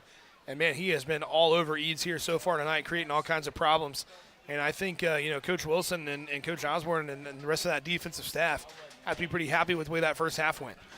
They've got to be extremely happy. They've played really, really well. You talked about the impact of Spalding and what he's done, and we know what he's capable of. He's done it throughout his entire career, so getting him back is huge in that run game defense. Almost had the big play as well with the interception. But Carter Saylor, huge night for him. He's putting pressure on Eads all night long, gets the big sack. It seems like this is that piece that this defense has been missing. The DBs are playing amazing tonight. They're doing a great job in run defense. Now they're finally getting some pressure, forcing those bad throws, quarterback out of the pocket, trying to throw on the run. And this kind of piecing these things together. You get those guys back off of injury and a senior leader there. You see that motor that he's got on that defensive front. And it's been fun watching him tonight. So both teams back out here kind of doing their final warm-ups as the original 20 minutes runs out. They'll have the extra 3 to get loose here and get ready to go. I think Rob had some of those scores from around the league as well. Some pretty good ball games going on all across Southern Ohio and in the Southern Buckeye here tonight, Rob. Starting with Bethel at East Clinton. Bethel all over that one, 41-7. Goshen at New Richmond. This one kind of surprised with some of the scores we've seen throughout the year, but New Richmond leading 28-7. Williamsburg at Roger Bacon. Roger Bacon leading 13-8. Tight one there. Clinton Massey at Wilmington. Clinton Massey taking care of business, 35-0.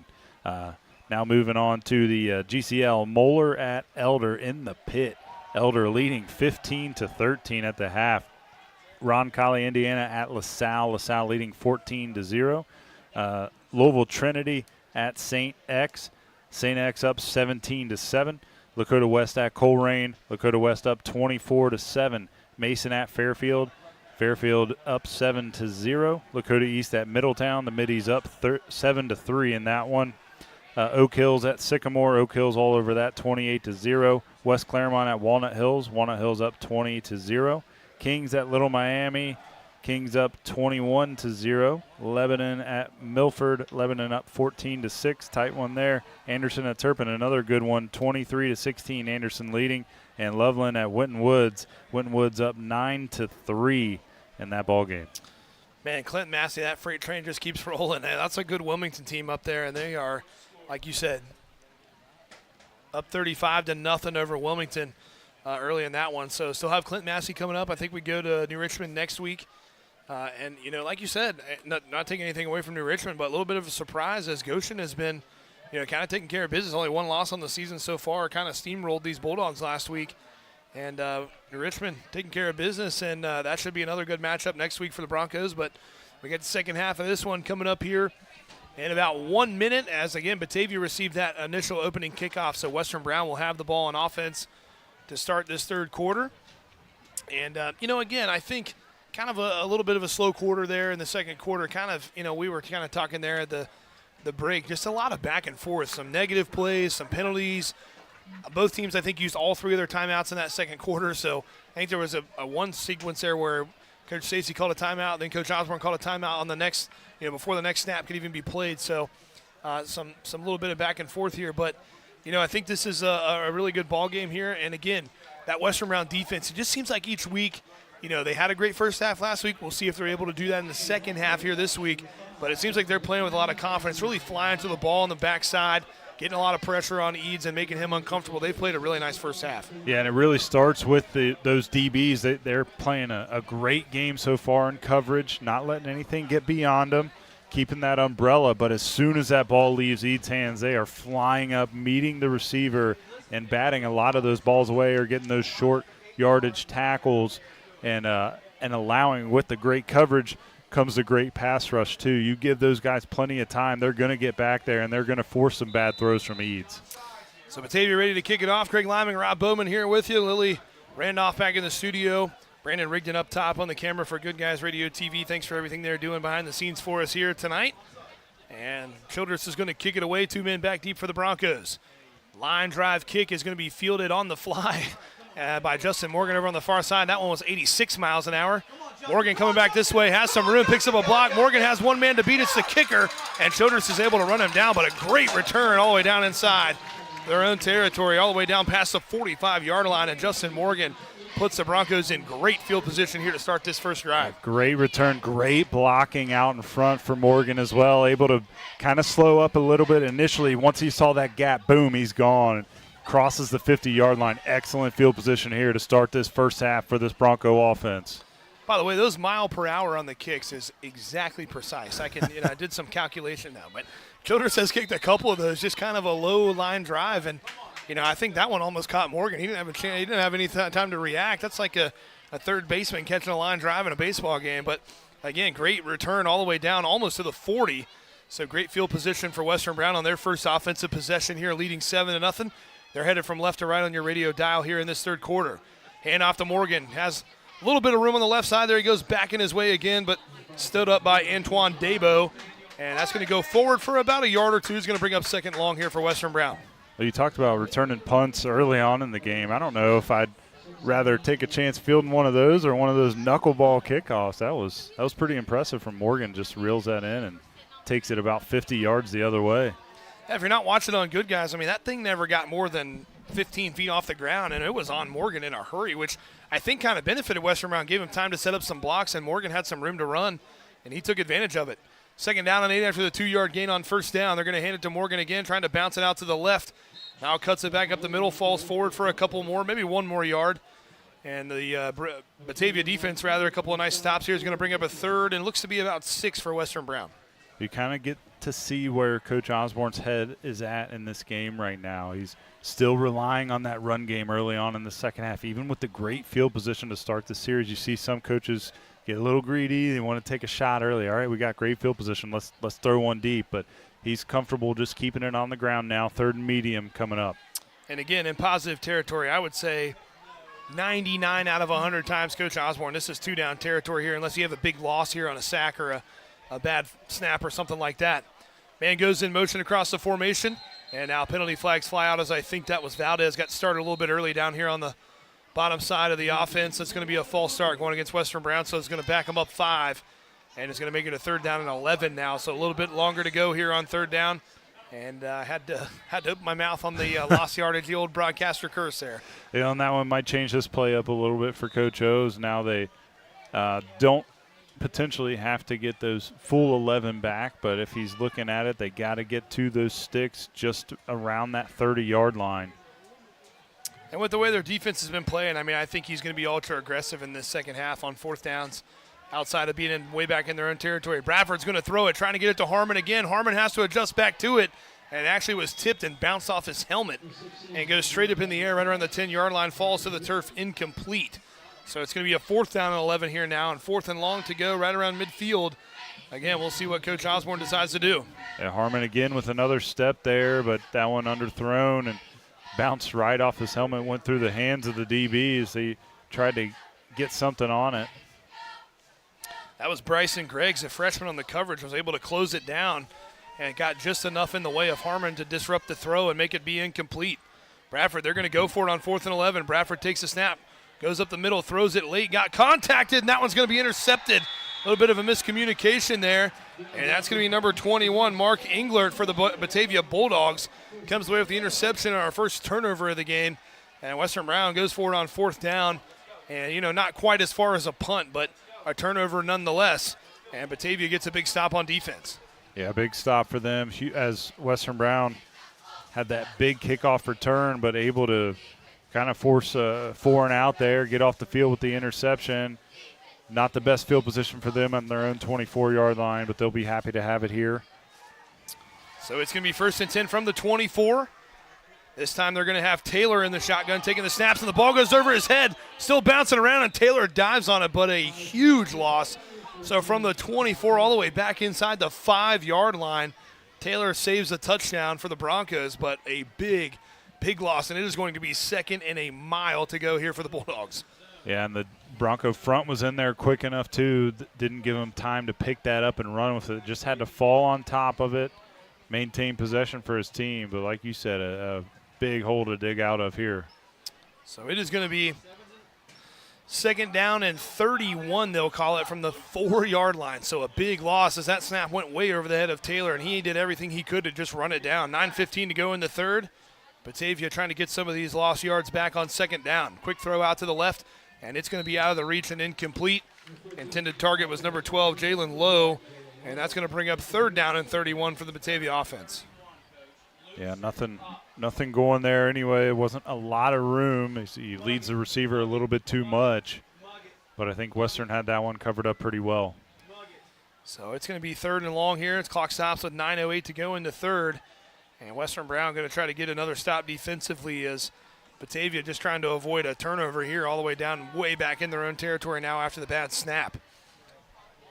3rd and 31. 3 receivers on the left as Taylor's going to run it up the middle himself. He gets through a tackle, but it's not going to have enough yards. Gets back to about the 18-yard line, so gets quite a bit of the yards back, but not going to be nearly enough for a 1st down. And it looks like Batavia is going to run the punting unit on back in their own territory here. Another stop for the Western Brown defense. And Taylor kind of got up a little bit slow, too, after that tackle. So it's going to be Childress to punt it away. Clock rolls with 8:42 to go here in this 3rd quarter. Another stop for the Bronco defense. Harmon right about in the middle of that big Bronco logo in the center of the field, ready to receive this punt from Childress. Snap's good. Childress almost blocked that time, able to get it away. It goes straight up in the air. It's kind of a short punt, and now it's going to check up and take a Bronco bounce. So Childress had a little pressure there as one of the defenders, I believe that was number 2, Raiden Lang, got in there and almost got a hand on it. Forced the punt to go straight up in the air. I don't think it was blocked, but takes a nice Bronco bounce. And even better field position than they had to start the last drive inside the 35-yard line now, about the 33.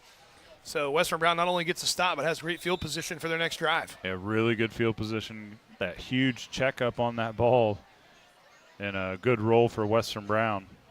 Now at their own, the Bulldog 33. So it'll be Bradford in the shotgun right about the 39-yard line. Has Justin Morgan off his left hip, 2 receivers on the left. Going to hand this one to Morgan, trying to find some room on the right side. Now cuts it back inside, kind of runs into Gibbs there for a second. Now slung down and does go forward, I think, for a positive gain. But a nice play, and now some penalty flags flying in on the back end. So a little bit of chippiness going on as that was big Emmanuel Gibbs back there again, kind of getting tangled up. And so we'll check the penalty, but it looks like it's going against Western Brown. Yeah, he's communicating with the official, trying to get his side of it there, but you're not going to argue your way out of that one. And so that's going to back Western Brown up. The tackle was made on the play, again, by big number 99, Antoine Dabo for the Bulldogs, kind of slung Morgan down, but this is going to back him up. So here we go again, kind of going back and forth. Bad snap, penalty yards now against Western Brown. And this has been kind of a muddy game here in the middle of these 2nd and 3rd quarters for both sides of the ball. Yeah, quite a few penalties and holes for each of these teams to dig out of offensively. It seems like they've been going against the offenses quite a bit. So that's going to take them all the way back past the 45-yard line to the 47 now. So it was Second a mile for Batavia a minute ago. Now it's second and 3/4 of a mile for Western Brown. Still nothing like that Wilmington game. I mean, what was that? It was like 3rd and 70. I mean, that was the craziest thing I've ever seen. I think that was 2 years ago when we were up there. So second down and long. Takes a snap. Bradford's going to throw it over towards his own sideline, trying to get it to Valdez. Valdez makes a nice catch, and the ball pops out. And now I think they're going to say it was incomplete. Valdez looked like he was going to bring down a big catch, but good job on the back end there. I think that was Greg's again, fighting through it, playing all the way to the ground, and was able to poke it out. Yeah, that's one of those plays that Greg's going to look back on. He made a good one there, finishing the tackle to the ground. Great pass from Bradford. Valdez looked like he had it reeled in, tried to go to the back too to kind of save it there, and Greg's able to poke it free. You said that was a great throw by Bradford. Almost a great catch by Valdez, but an even better play by Greg's. Bradford, 3rd and long, takes a snap, is going to throw it over the middle, trying to get it to Harmon. He connects this time. Harmon, 5. He's going in for the touchdown. Braden Harmon on 3rd and 23 takes it into the house, and Western Brown leads 13-0 with the extra point coming up. What a throw by Bradford. A really good throw, post route from Harmon, kind of skinny post, and he gets the step again, and Bradford able to put that one on him in 3rd and long, and the Broncos convert. Harmon wasn't getting caught there. Well, I've seen it so many times. Harmon has had a step, and it's either just been a little bit overthrown or a little under or just a little miscommunication. That time Harmon's able to run underneath one, kept the momentum going, and they couldn't catch him. Takes it all the way to the house. Naomi Cover on for the extra point for Western Brown, trying to make it a 14-0 game. Bradford will hold it down. Cover's kick is up and right down the middle, makes it a 14-0 lead for Western Brown. We're going to take a break. We'll be right back on 99.5 The Edge and Good Guys Radio TV. Our business is helping you grow. We're Baxter Tractor. We take care of you like family. We've been growing since 1946. As your Kubota dealer, our focus is to help you grow today and into the future. Stop by one of our locations today, visit with our folks, and see our entire lineup of Kubota products. Our business is helping you grow. Baxter Tractor.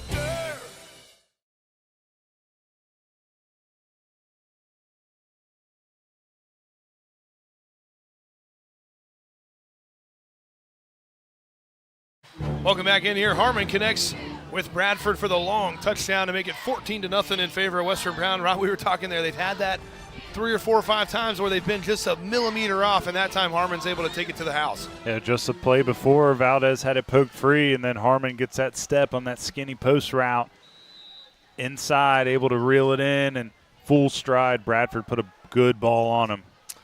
Getter's going to kick it away for Western Brown. An end-over-end kick is going to fly over towards the far side and fielded, and they're going to hand it off now. Over on the side, trying to get it outside is Hughbanks. A little bit of a trick play there, but good coverage as that punt was fielded by Knox, and he handed it to Hughbanks coming back the other way. Hughbanks did get it out past the 20, but good coverage by Western Brown and pretty long field to go here for the Batavia offense. Yeah, not much going. Great job by that coverage unit and the misdirection with the handoff, but they were ready for it. Probably seen that one on film a time or two. And Batavia just trying to do everything they can to get the ball in their best playmaker's hand. Hughbanks is a special athlete, and just trying to get him involved any way possible. Taylor in the shotgun again. He's going to throw it quick. That one's a little too high, incomplete. Pass was intended for Andrew Manns. It'll fall incomplete. It's going to bring up a 2nd down and 10 now from the 22. Yeah, pretty good coverage again from Western Brown there too. Even if they connect with that, it may only be about a 1 or 2 yard gain. Number 10, Wells has done a great job all night long in coverage, flying up to the ball as soon as it's released. And we saw Eads exclusively take the snaps in the first half. So far in the second half, it's been Makai Taylor. Taylor gets a snap, quick throw. This one's going to be dropped.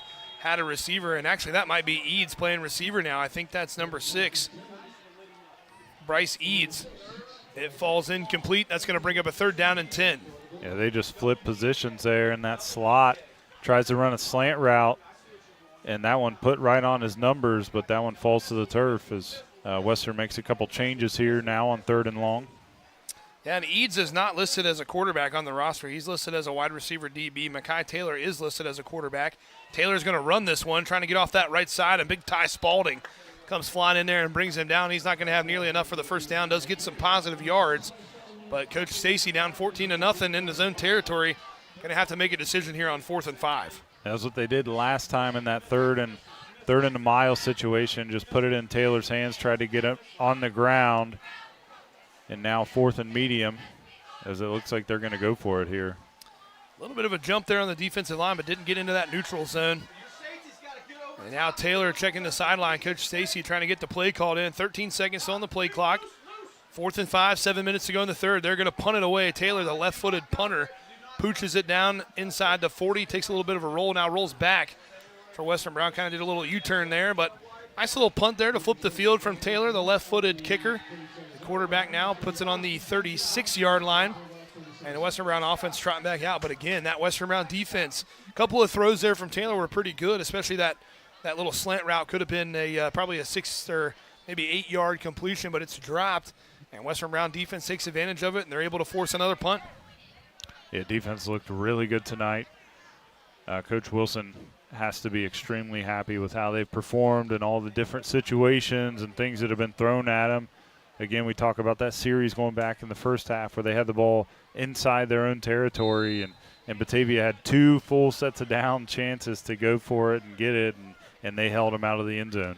Empty set. Bradford takes a snap on the 30-yard line, steps up in the pocket. It's going to throw it deep again, trying to get it to Harmon. Harmon can't quite bring it in. Kind of sandwich coverage on the back end there. Harmon looked like he got a fingertip on it. It falls incomplete. It's going to bring up 2nd down and 10. Yeah, I think that was them taking that shot early in the series, went right back to that same route concept. Harmon got maybe the tips of the fingernails on that one, but just out of reach, not able to reel it in. Well, don't forget to tune in for telecast coverage of the Broncos this season on GoodGuysRadioTV.com, and all the Good Guys YouTube and Facebook pages will bring you all of the home games on Good Guys, and, of course, every game here on 99.5 The Edge. We thank you for tuning in here on a Friday night, the first Friday in October, Week 7 football action here from Western Brown. Takes a snap, going to throw it over towards his own sideline. This time has Valdez, takes a shot, goes out of bounds, but Valdez is going to have first down yardage, about an 11-yard completion there for the Broncos. Tackle on the play made by Owen Swart, but that'll move the chains for Western Brown. Nice pitch and catch, Bradford to Valdez. Valdez reels it in. Like you said, Greg, took a big shot at the end, but hangs on to it, picks up the first down. So it'll be 1st and 10 now, up to the 42-yard line for Western Brown as they move towards the middle of the field. Well, we'll cover our team and individual stats and name our player of the game right after the conclusion of the game. Be sure to stick around to find out who that 99.5 The Edge player of the game is. Now Western Brown with a new set of downs approaching midfield. Ball's on the right hash mark. 2 receivers lined up out wide to the left. Morgan in the backfield with Bradford. Bradford high snap, hands it to Morgan. Morgan spinning around on that right side, able to keep the balance. Really good balance by Justin Morgan. Could have been tackled for a loss or no gain, but turned it into about 4 or 5. And that'll be a nice run from Morgan to make it 2nd down and medium. It just stays light on those feet, able to dance through a tackle attempt and get up the field. Another nice first down gain for Justin Morgan tonight. So it'll be 2nd down and 5 now in Batavia territory as they go past midfield to the opposite 48-yard line. And now this Western Brown offense kind of slowing the pace down a little bit, taking their time, playing with a 14-point lead, and I don't have to be in a big hurry here. Batavia trying to come up with another defensive stop. Their defense has been out there quite a bit here tonight. 5:43 to go in this third quarter. Bradford takes a snap, hands this one to Morgan. Morgan off the left side, able to drag a tackler forward. I think with forward progress is going to get a couple of yards. A few Bulldogs in on the tackle there. And again, big number 99, Antoine Dabo in on that one, but it's going to be a 3rd down. I think they'll give him about a yard. I think they're going to mark him with, about a yard. It'll be 3rd and 4. Yeah, not a lot going there off that left side. Morgan does what he can to gain about 1, but Batavia stiffened up there and able to force a 3rd down.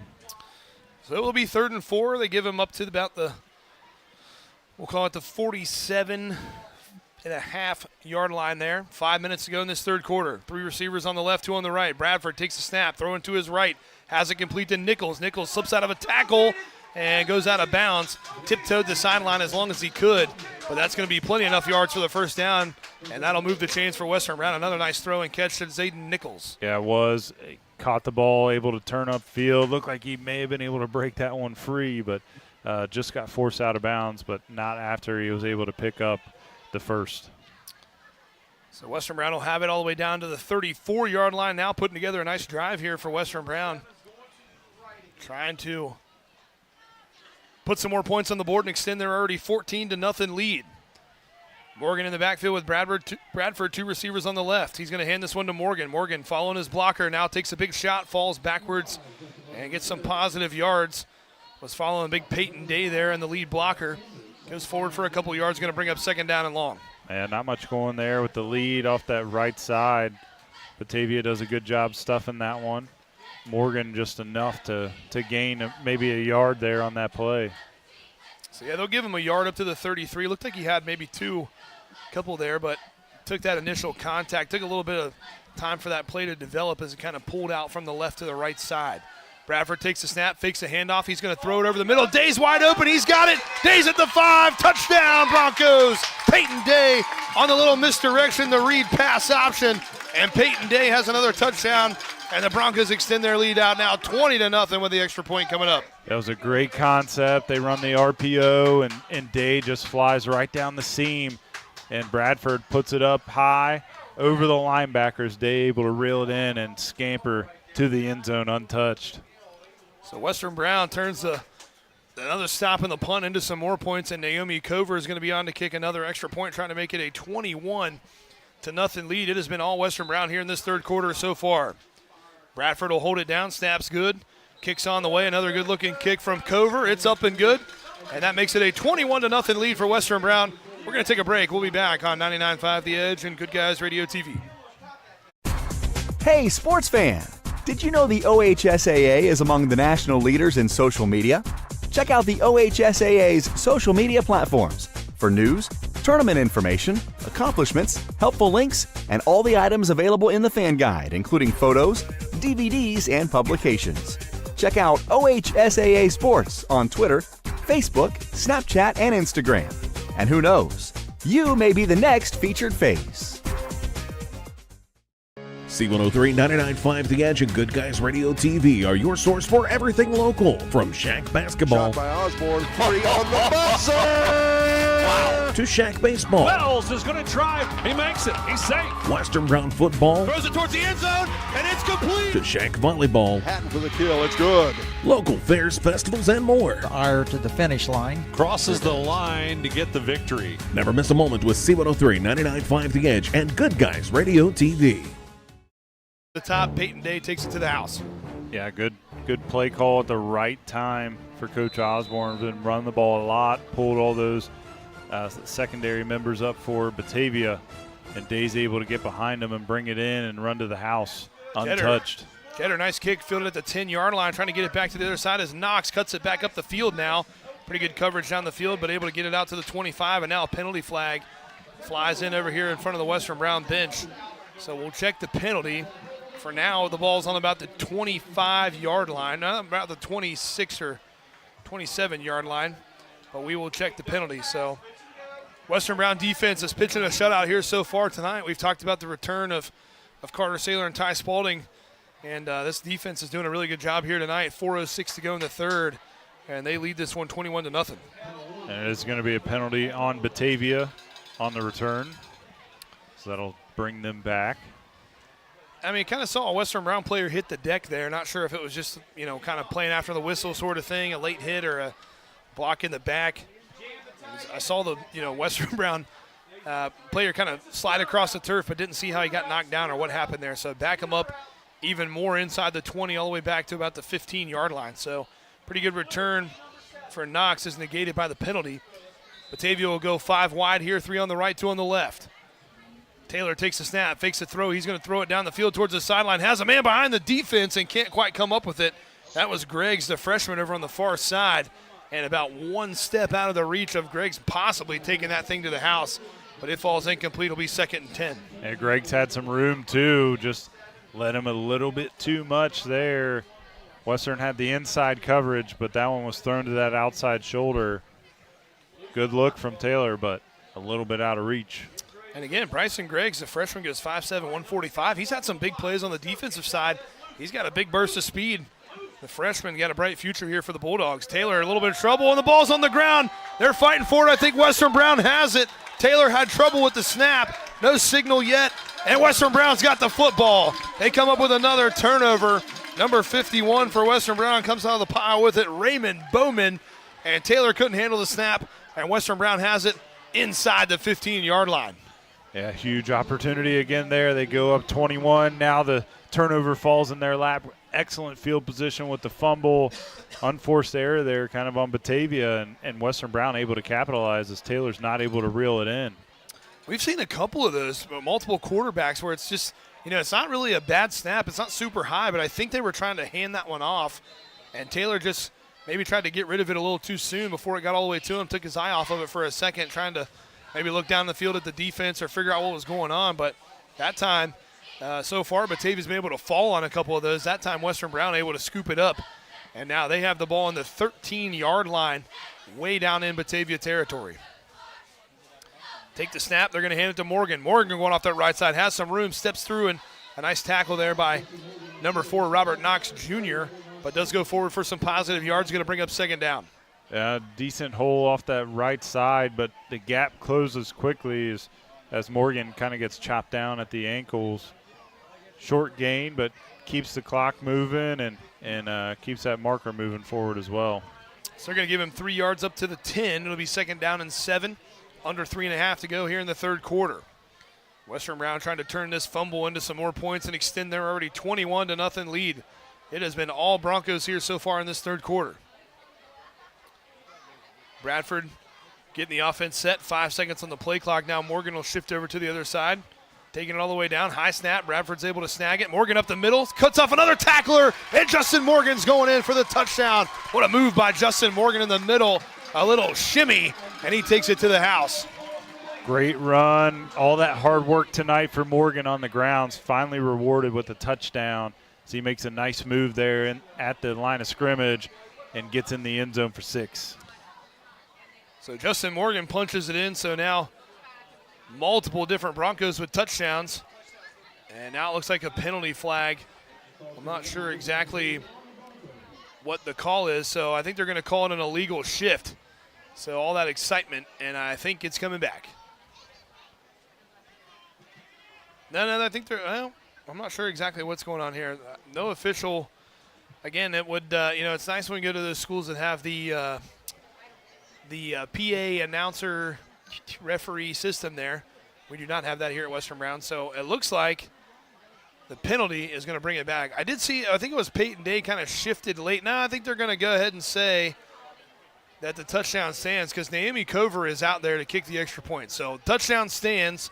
I'm not sure what, maybe it was an excessive, I don't know. I'm not sure what it was. There was a penalty flag, but Naomi Cover is on to kick the extra point. So Justin Morgan will have a touchdown. And Naomi Cover's kick is up, and she has been absolute money tonight. That makes it a 28-0 ball game in favor of Western Brown. We will take a break, and we'll be right back on 99.5 The Edge and Good Guys Radio TV. Your plan is ready. It's time to build. At CMT Components, we design and manufacture quality building materials for your custom job. If you need metal panels and trim, trusses, or even a complete pole barn package, we do it all, including delivering right to your job site. To get started, call us at 937-446-3400. You can also check us out online or stop by our office in Sardinia, Ohio to discuss your plans today. Let's get building.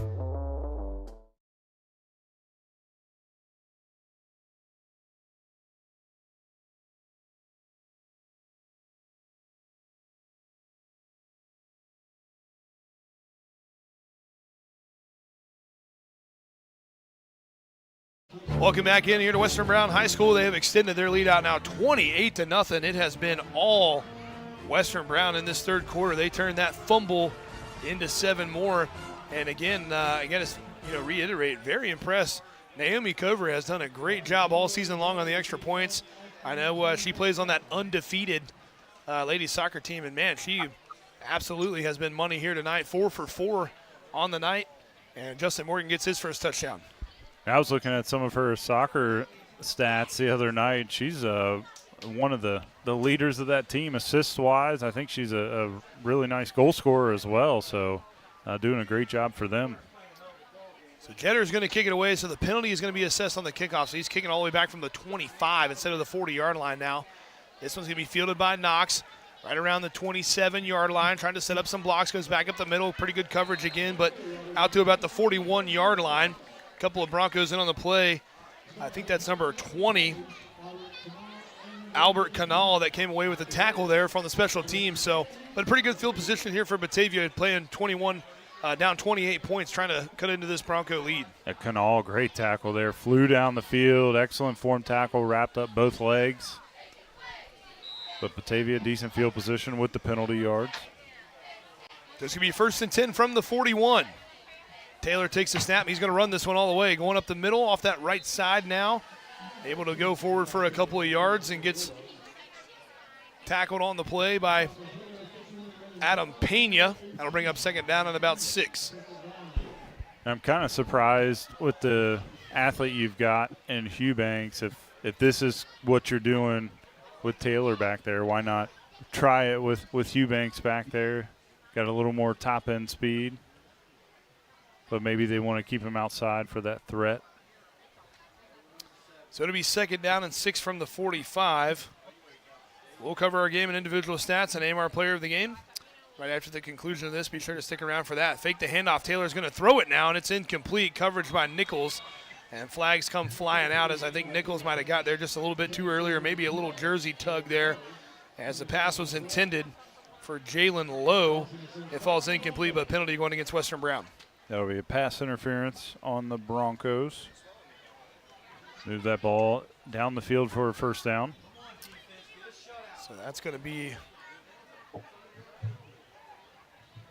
move them way down the field, apparently. I think Batavia got a little overzealous, went a little too far down the field there. Ball's going to be on the 40-yard line. Again, we want to thank our season sponsors, including Southern State Community College, First State Bank, and Baxla Tractor Sales. 1st and 10 from the 40, 2:13 to go in the 3rd. Quick throw, and the ball is popped out. Good hit there by Nichols, good coverage. Knocked it away, pass was intended again for Lowe. That one will fall incomplete. It's going to bring up 2nd down and 10. Yeah, really good coverage. Again, tight coverage. They're there immediately as soon as that ball hits the receiver's hands. Flying around the field are these DBs tonight. So it'd be 2nd and 10 from the 40. Clock stops with 2:10 to go here in the 3rd.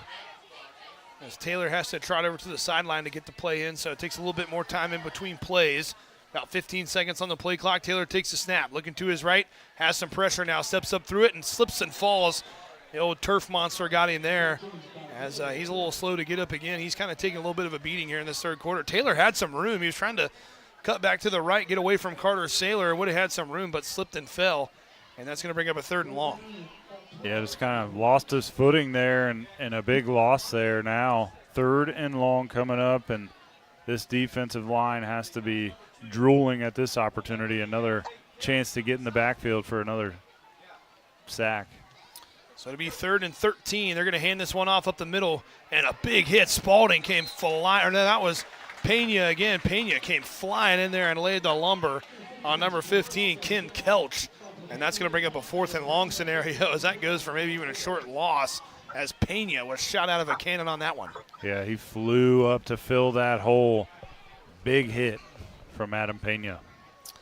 So they're going to mark him with no gain. It's going to be 4th down and 13, and for now, offense is still on the field, trailing 28-0. Batavia going to have to try to go for it here on 4th and long. They are inside Western Brown territory, so past midfield, I think Coach Stacey just going to have to try to hope he can keep his offense out there and keep a drive going. Taylor takes the snap, looking to his right, throws it over that way, and it's juggled and caught. And it's going to be a 1st down for Batavia. A tackle made by Jaden Parker. Catch was made by Englert, and that's going to move the chains. A big 4th down and 13 conversion for the Batavia offense. Yeah, that one's enormous for them. They get the tip ball to themselves and able to do that on the run. Full head of steam, turns upfield.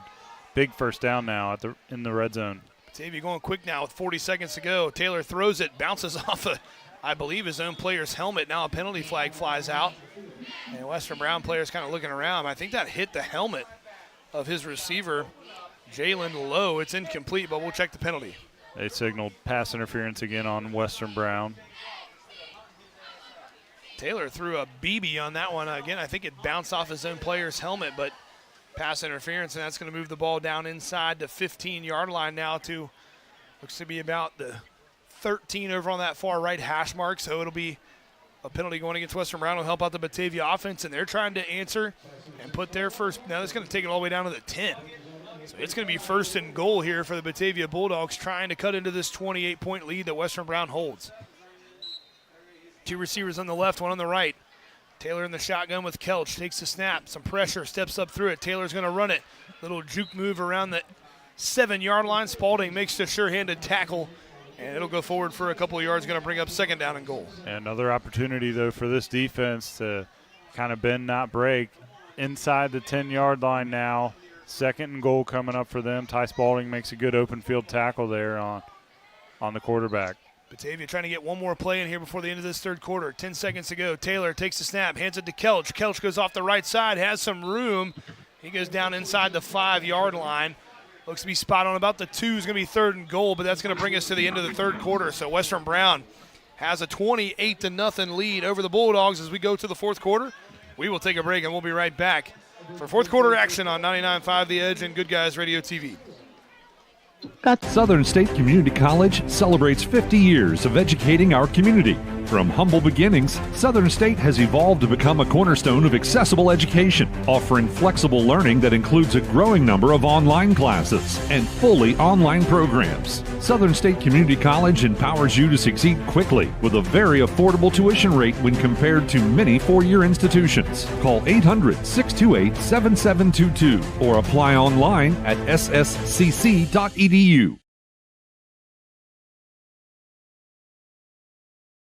Trying to find a durable new look for your retail office, house, garage, or new barn dominium? Higgins Steel Roofing and Siding has added 2 new profiles within the past year that would make great options. A heavier 26-gauge metal board and batten with several colors to choose from adds a fresh new look to any project regardless of size. Or come in and check out our new options for standing seam. If it's steel roofing and siding, it comes from Higgins. Located in Hillsboro and Jackson, Higgins Steel Roofing and Siding, family owned and operated since 1958.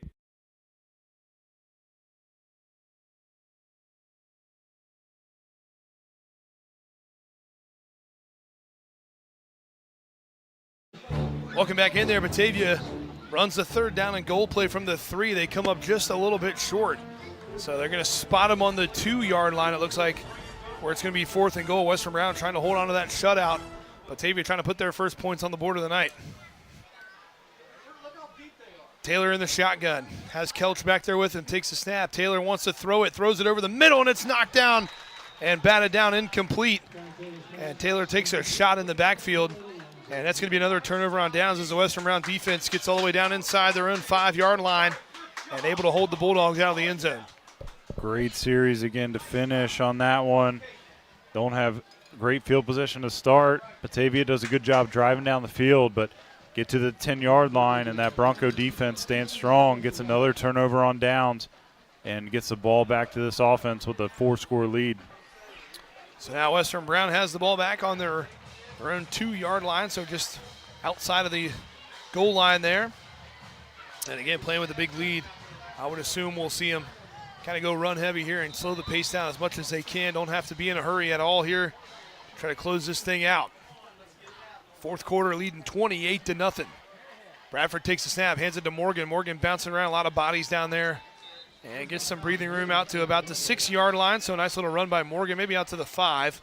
Gives him a little bit of breathing room off that goal line there. Is going to bring up 2nd down. Yeah, good run to start. Just get downhill quick, run right at those A-gaps. If you see a seam, take it. And Morgan gets a few to give him a little bit of cushion. So it takes it up to the 6-yard line for a 4-yard tote there on 1st down to make it 2nd down and 6. 11 minutes to go in the ball game. Same formation here from Western Brown. Bradford in the shotgun, 2 receivers. Hands it to Morgan. Morgan dancing around inside the middle of the line, making all kinds of people miss, and now gets stood up and goes backwards, but does go forwards first before he gets knocked back. Not quite enough for a 1st down, but it's going to bring up 3rd and short. Not a crazy amount of space there. Morgan just hopping around trying to find something and gets hit around the 9-yard line, took a step backwards. Looks like they'll mark him maybe at the 8. So it's going to be a 3rd and 4 coming up here. Again, Western Brown taking their time in between plays, playing with that 28-point lead, trying to close this thing out for their first win of the season. 10-13 to go. They'll go 5 wide this time. Bradford in the shotgun. 2 on the left, 3 on the right. Bradford, quick throw out to the left, trying to get it, and didn't turn around as A little miscommunication trying to get it to Valdez. Looked like he was ready to block down the field, and it falls incomplete. And that's going to bring up a 4th down, and Western Brown going to have to punt it away. Yeah, just not on the same page. Valdez not looking for that one. It looked like he may have thought it was a run play and was going after that safety to block. So the Broncos will send the punting unit out. So it'll be 4th and 4. Jetter's going to have to punt it.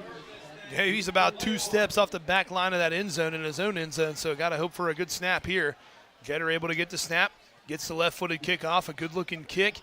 And Eubanks backs away from it, decides not to field it. It takes a little bit of a Western Brown bounce past the 50 and rolls down, and they're going to down it right on the 44-yard line as Eubanks tried to swat it away from trying to do anything he can to get the ball back for his Bulldogs. But a nice punt by Jetter. Still good field position for Batavia, but a good job getting that one out of the back of the end zone. So a 9:48 to go. Ball's on the 44-yard line, just short of midfield. And this Western Brown defense, and you can hear the coaches up here, they're really liking this. They're really wanting to keep the shutout alive here as Western Brown has done a really nice job on the defensive end. Batavia's gotten down there a couple of times. They just have not been able to punch it in yet. Yeah, I think that's 3 times now inside the red zone and a couple times inside the 10 that they haven't been able to score. Western's doing a phenomenal job defensively tonight. It'll be empty set here. Taylor takes the snap, quick throw, and it bounces around, and Spalding almost had a gifted interception. I don't even think he was ready for it. It got on him so fast. Bounces off his chest and falls incomplete. It's going to be 2nd down and 10. He was ready to make the hit on the receiver there, and the ball just kind of hit him in the chest. Falls to the turf. And if Spalding catches that, there was nobody in front of him. He might be able to run that one all the way to the house. Quick throw again. This time it's complete. And fighting through some tackles and some extra yards over there. That's going to be enough for a 1st down. The quick throw over to Englert on the far side will move the chains for Batavia. Yeah, nice throw and catch. Englert took a big shot at the end, but gets enough to move those chains down the field. Keep their chances alive. So it'll be 1st down from the opposite 44-yard line. Quick snap, quick throw again. They're going to, this time Western Brown ready. And goes forward for about 3 yards. It'll be 2nd down now as a quick little throw and catch there. Has that one complete to Kelch. It'll be 2nd down at about 7. Yeah, Kelch a little slow getting up there. So he'll get the play call from Taylor. Taylor gets the snap, looking to throw over towards his own sideline. Pump fakes now, brings it down, rolls out to his left. He's going to chuck it down towards the end zone. Has a man in the end zone, and Englert's going to run underneath of it. A little bit of a miscommunication on the back end of the coverage, and Batavia has their first score of the night. A deep throw from Taylor falling down into his own sideline, was able to get enough on it, and Englert brings it in for the first touchdown for Batavia. A big throw from the sophomore quarterback. A big throw on the run under a lot of pressure. Those DBs in the flat there came flying up to apply it to him and able to get it all the way down in the end zone, and no one around Engler as he reels that one in for 6. So now Childress will be on to kick the extra point, trying to make it a 28-7 ball game. Snaps down, good-looking kick. That one's booted way out of the back of the end zone, and that'll make it a 28-7 ball game in favor of Western Brown. We'll take a break. We'll be right back on 99.5 The Edge and Good Guys Radio TV. What we believe matters because it shapes who we are. At First State Bank, we believe in rural communities. We have since our start in 1884. We're proud of where we come from. And while others have come and gone, we've remained. Because standing by the folks you believe in is what a real local bank does. First State Bank, built on belief.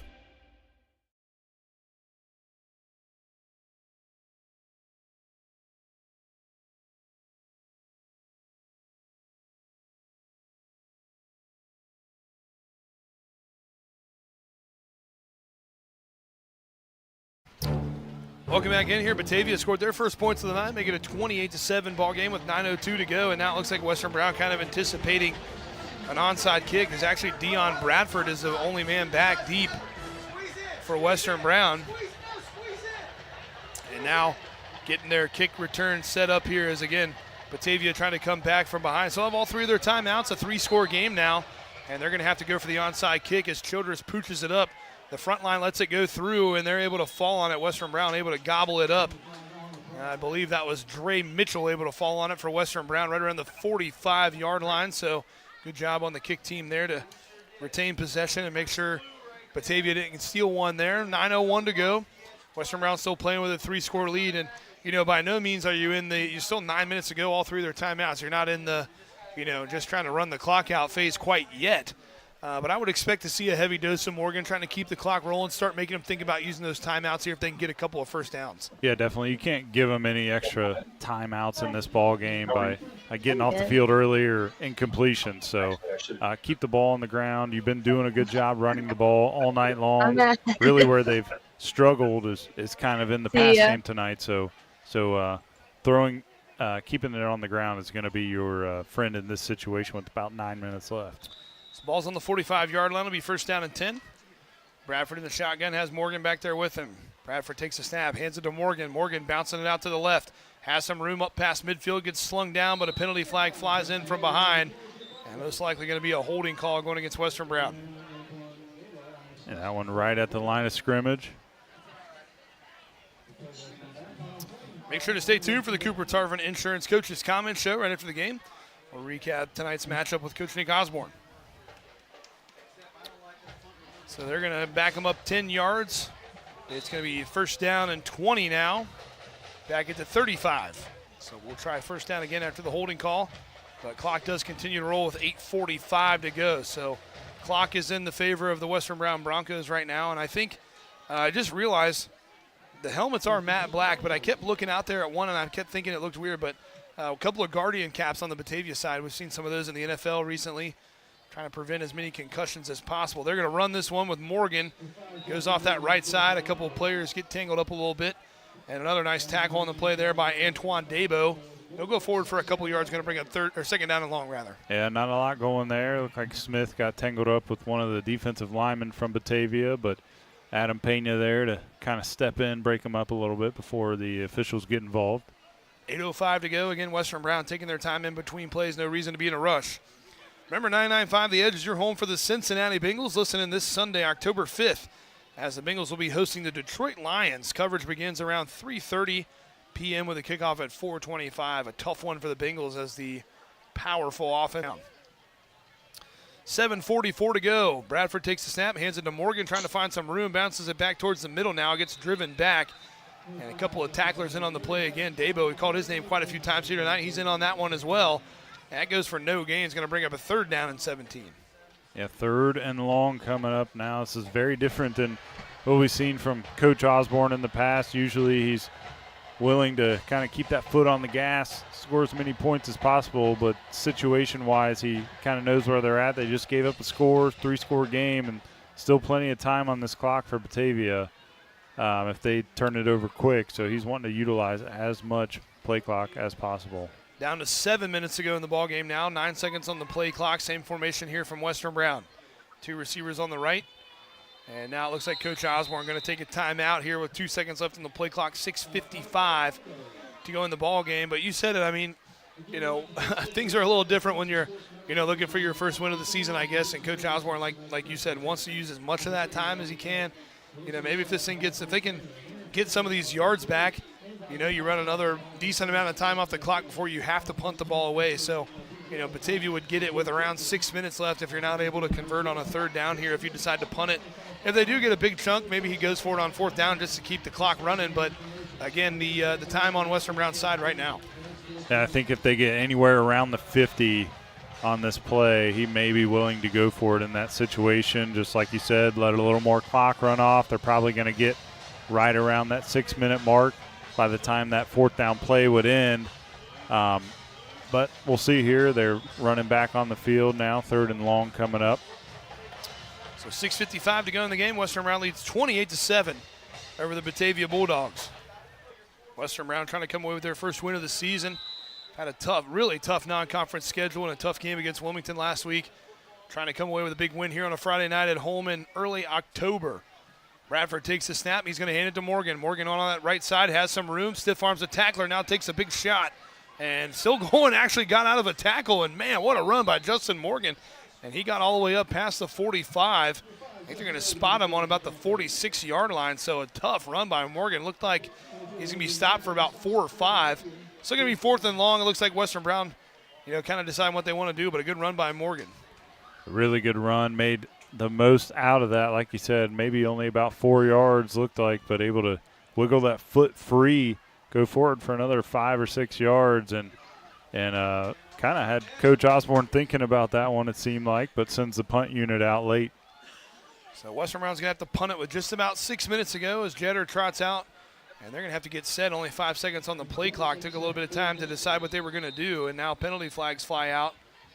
And it looks like they're going to say that on that far side, he jumped a little bit early. The gunner on that far side got a little early jump. I think that was Raiden Lang. He kind of looked at the referee and said, "What'd I do? I don't think I moved." But I guess he moved his hands or jumped a little bit. So back him up 5 yards. Nothing hurt there.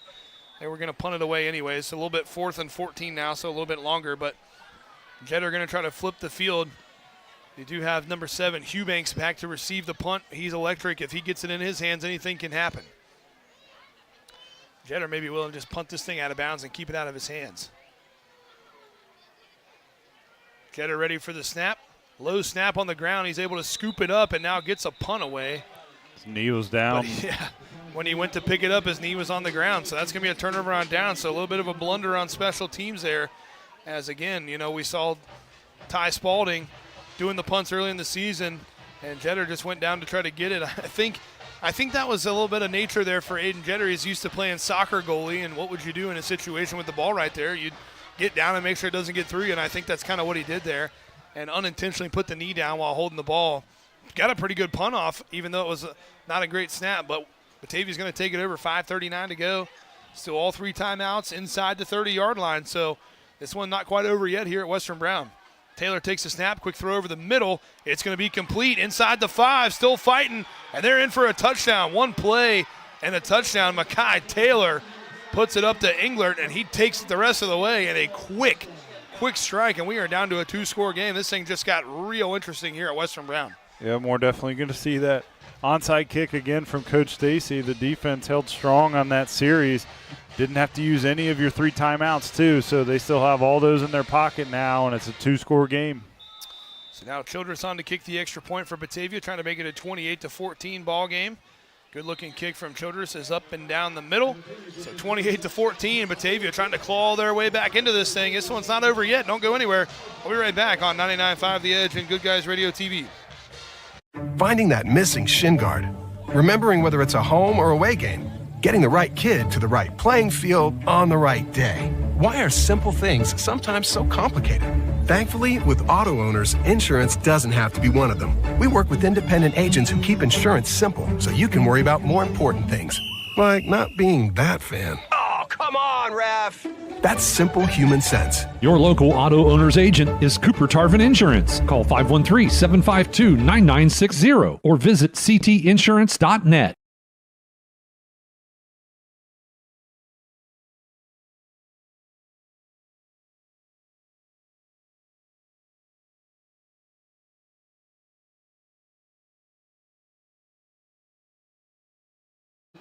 Welcome back in here, and after the turnover on downs on the low snap on the punt, Batavia scores in about 4, it might have been like 8 seconds. They punch it in, and now Western Brown anticipating another onside kick. Batavia going to try to steal one back. If they get this onside kick here, this thing could get real interesting. All 3 timeouts, still 5.5 minutes to go. Only a 2-score ball game now. Childress trying to line up which way he wants to send it. We'll see what he decides to do. A little bit of a muddle huddle last time. This time more of a traditional huddle, and they're going to pooch it down there.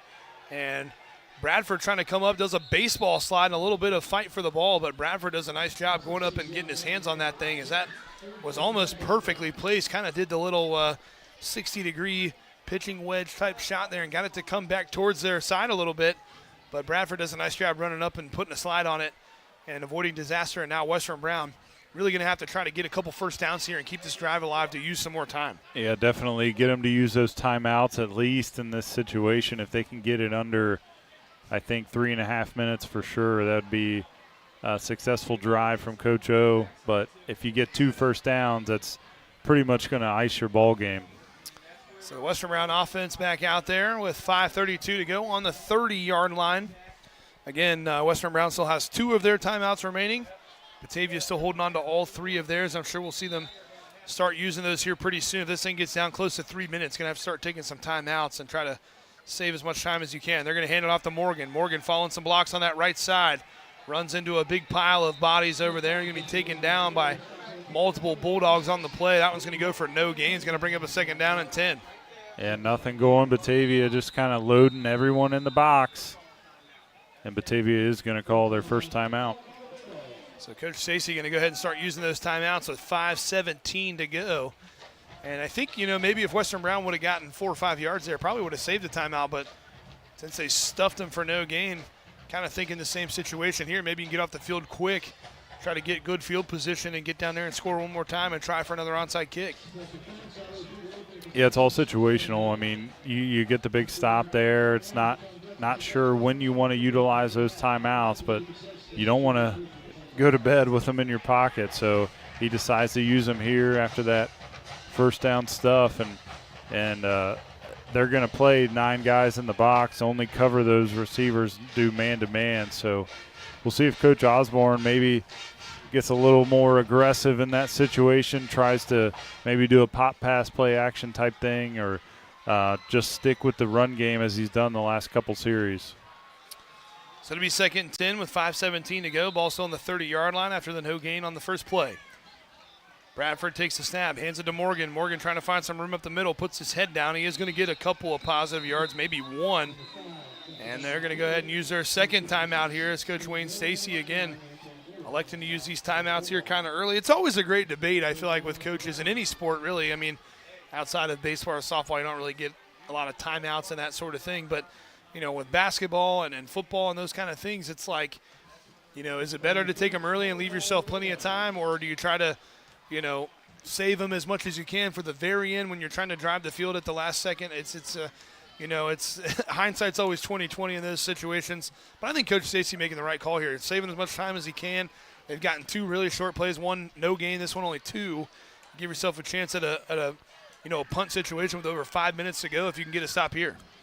Yeah, and if they can get off the field in this situation, they're still going to have 5 minutes left in the ball game with a chance to score. So they could score and still have over 4 minutes left in the ball game, depending what Western does here on this 3rd down play. But it's very situational. You could save them and wave 2-score game, wait till that next series. But I think in this situation, getting those early stops, it's the right call. So 5:12 to go in the ball game. Ball's on the 32 after the 2-yard run. Western Brown's going to spread it out and go 5 wide now. Bradford in the shotgun, takes the snap, looking to throw it quick. He's going to throw it over towards the sideline, has it complete. Valdez fighting for yards, gets stood up, and I think he's going to have enough. He's past the 40. That's going to be enough for a Western Brown first down. Elijah Valdez on a big throw and catch and convert on a 4th down there, especially after Batavia's used a couple of timeouts. That's a big play for the Western Brown offense. They're really big, impressive, decides to come out of the timeout, throw the ball, and get that first down, keep the clock running, keep those chains moving. And now only 1 timeout left for Batavia. So a good job by the Bronco offense to convert on a 3rd and 8 there. Able to move the chains, and that falls incomplete. That could save a timeout for Batavia and force a punt from Western Brown, but they come away with a big catch. Valdez, a tough one over on the far sideline. And now Bradford in the shotgun, ready to hand this one to Morgan. Morgan going up the middle, has all kinds of room. Morgan following some blocks, got tripped up, and goes past midfield, or right at about midfield.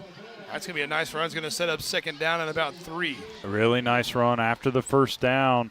Gets up right at midfield, and that's a good situation now. You got 3 downs to get this first down at midfield. I would say in this situation, Coach Osborne be willing to go for it, especially where the clock's going to be. So they'll actually give him 8. 2nd down and 2 now. Bradford takes the snap, hands it to Morgan. Morgan bounces it out to the right, has some room. Morgan's going to go forward, has enough for the first down.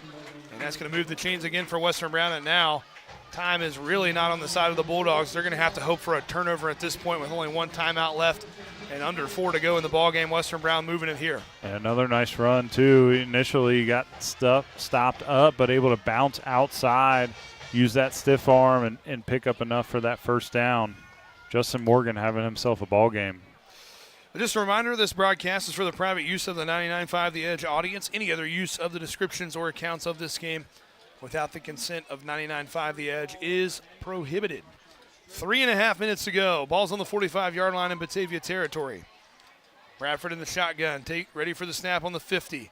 Takes the snap, hands it to Morgan. Morgan up the middle, puts his head down, gets a couple extra yards, and now bodies flying all over the place, and Morgan able to keep those legs turning all the way past the 40 to about the 38. And another tough run in traffic by Justin Morgan. Yeah, really physical. Again, gets turned around, but just keeps those legs pumping, able to get upfield. Maybe 7 on that play. A good first down run beyond the 40 now. And again, that clock is still ticking. We're now under 3 minutes. So now Batavia feeling the pressure. 2:50 to go. Western Brown trying to close this thing out here on a Friday night and come away with a win. Taking their time, under 10 on the play clock every time before they snap it. 2nd down and 3 from the 37. Takes the snap, hands it to Morgan. Morgan going off that left side. Morgan cuts back up the middle. Nice move by Morgan. Has more than enough for first down yardage. And now ball security comes absolute paramount for the Broncos as you see Morgan going through there, 2 hands on the ball.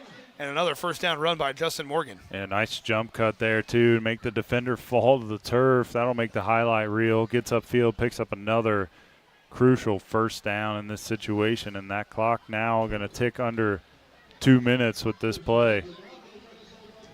And Western Brown coming up with a couple of big first downs when they need it the most here on the offensive end. Again, trying to use up as much time as they can and close this thing out here for their first win of the season. It'll be under 2 to go, like Rob said, when they snap it. 6 seconds on the play clock. Bradford ready for the snap. Takes it and hands it to Morgan. Morgan going up the middle, now bounces it out to the right. And gets stood up by a couple of Bulldogs, goes down about the 25-yard line. It'll be 2nd down here, but I think we're getting to the point now where Western Brown, maybe one more play, and we can start maybe taking a couple of knees and close this thing out. Yeah, you just have that timeout still in your pocket for Batavia, but with a 2-score lead, only a minute and a half left. Field position as well. Think they should be able to take a knee in this situation. So it's going to be 2nd and 7 from the 25-yard line. Just over a minute. There'll be just over a minute to go, and they snap this one right here. 9 seconds on the play clock. Again, Western Brown using up as much time as possible in between snaps. Bradford takes the snap, hands it to Morgan. Morgan off the right side, has some room, goes past the 20, and right around the 21-yard line, goes down and under a minute to go. And I think that's going to just about do it here as Western Brown will probably let it go under 40 seconds, take a knee, and I think we're going to see Western Brown, well, let me rephrase that. We're going to see Western Brown come away with their first win of the season here. Yeah, it's been a fun one to watch tonight, too, and we see the improvement on both sides of the ball. Great half for the offense. In the second half, defense has had a great game overall, just a couple big plays they gave up, but excellent game for these Broncos overall. 23 seconds to go. Looks like lined up in their normal formation here. Bradford may just hand it off one more time just to make sure they're not going to try to use that timeout. They will hand it to Morgan one more time. He bounces it out to the right, stiff arms a tackler. Still fighting for some yardage and goes down. I think he's going to be right about the line to gain, and that's going to be a first down, and that will be it. So a sigh of relief here from the Western Brown faithful as they're going to come away with their first win of the season and kind of get that monkey off their back as, you know, they've been close a couple of times, put together some really good halves of football, and they're just excited to come away with a win as, again, it's always hard to, you know, put in all that work and you're not seeing the results you want to see right out of the gate, but they're sticking with it. And again, come away with a big win here. They're 1-1 in league play. So final score from this one's going to be 28-14 in favor of Western Brown. And a kind of a hot, steamy, again, Friday night here in early October, but they're going to come away with their first win of the season as teams shaking hands here at midfield. And again, I feel like, you know, it has to be kind of a big sigh of relief from everybody at Western Brown. You know, you know you're putting in the work, you know you're doing the right things, you just haven't seen the results. And they're able to gut one out here tonight. They got out to a 28-0 lead, gave up a couple of scores there in the fourth quarter, but able to close this thing out and come away with their first win of the season and maybe get some momentum rolling into their next league game next week. Yeah, it'll be a big one too. Looked like New Richmond was going to walk away with one against Goshen. Haven't checked those scores yet, but should be an interesting one on the road at New Richmond. Always a tough place to play, but First win of the season. Hats off to these Broncos. Most complete game they've played all season. Defense looked great all game long. DBs had an excellent performance. A lot of pass breakups and tackles in the open field as well. Seeing Carter Saylor get things done on that defensive front, kind of lead them up there, and Ty Spalding doing it as well. So some of these guys having excellent games tonight. Montana Wells, shout him out again. Excellent game from him. So again, final score from this one, 28-14 in favor of the Broncos. They get their first win of the season, first league win of the season here on a Friday night against Batavia. And give Batavia a lot of credit. I mean, playing down some guys. Obviously, player of the year in the league last year, and your star quarterback goes down.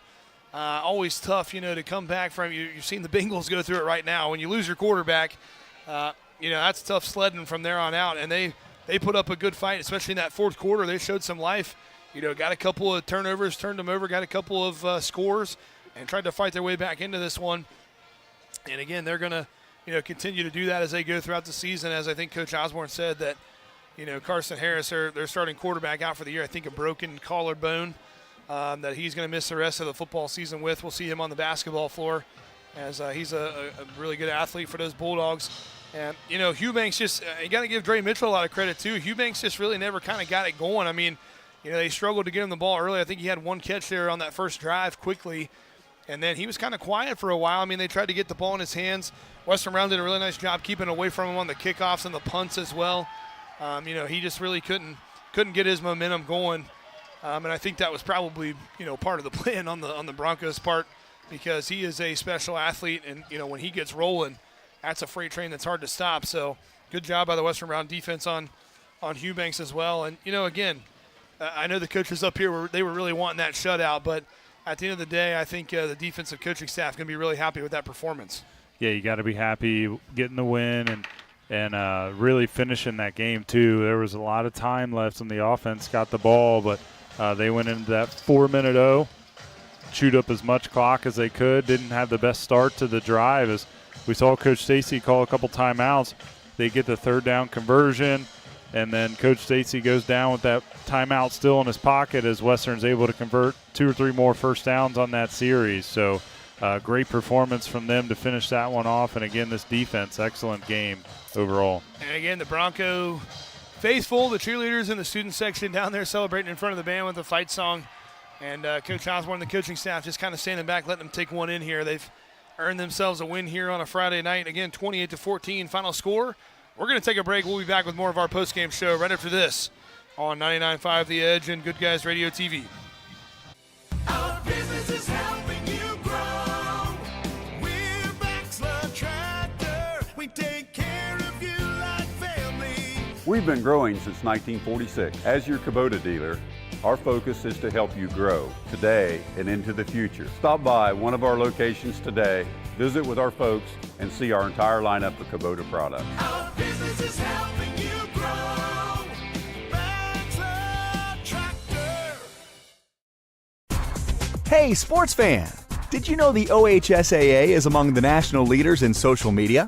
Check out the OHSAA's social media platforms for news, tournament information, accomplishments, helpful links, and all the items available in the fan guide, including photos, DVDs, and publications. Check out OHSAA Sports on Twitter, Facebook, Snapchat, and Instagram. And who knows, you may be the next featured face.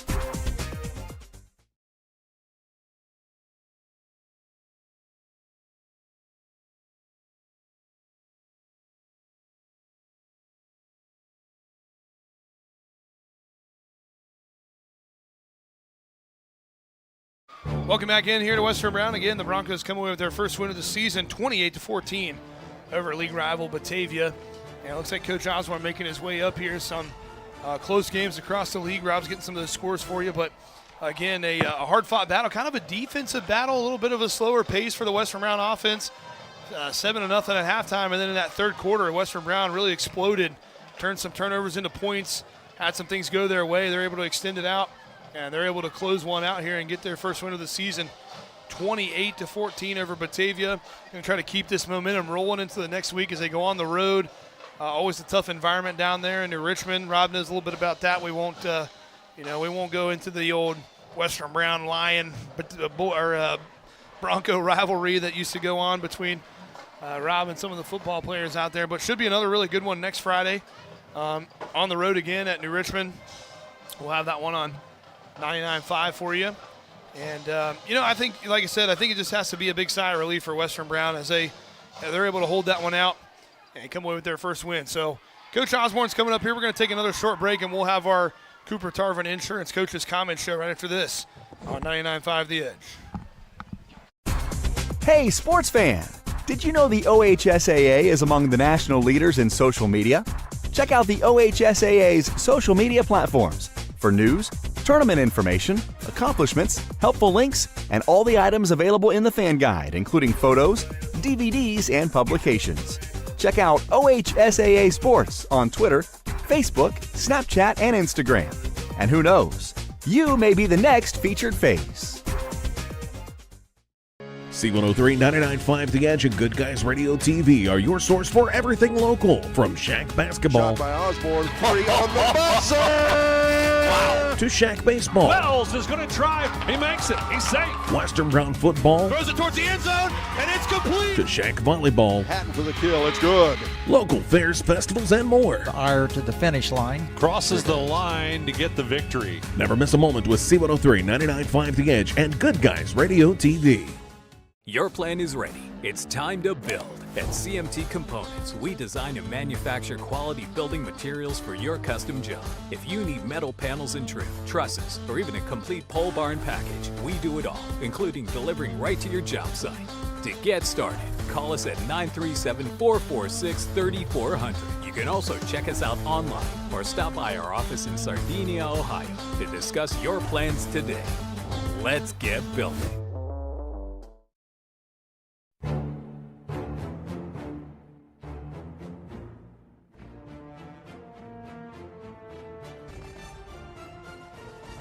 Coach Nick Osborne up here for our Cooper Tarvin Insurance Coaches Comment Show. Coach, you're telling us there in the in the break, telling us that one felt good. You feel like you're putting in all that effort, you're doing the right things, you're studying film, you're practicing, you're doing everything. It has to feel really good to get the monkey off your back, get that first win. It does. I mean, and I truly believe we're not a 1-6 football team right now. I mean, you go look at our schedule; it's been absolutely brutal. And when the Martin PFI or R whatever came out, we played the second toughest schedule in all Division III out of 107 teams, and only behind Toledo Central Catholic, who's state runners up last year and then back-to-back and state titles. So I think we played a really, really good conference schedule. It was nice to get it finally to pay off tonight.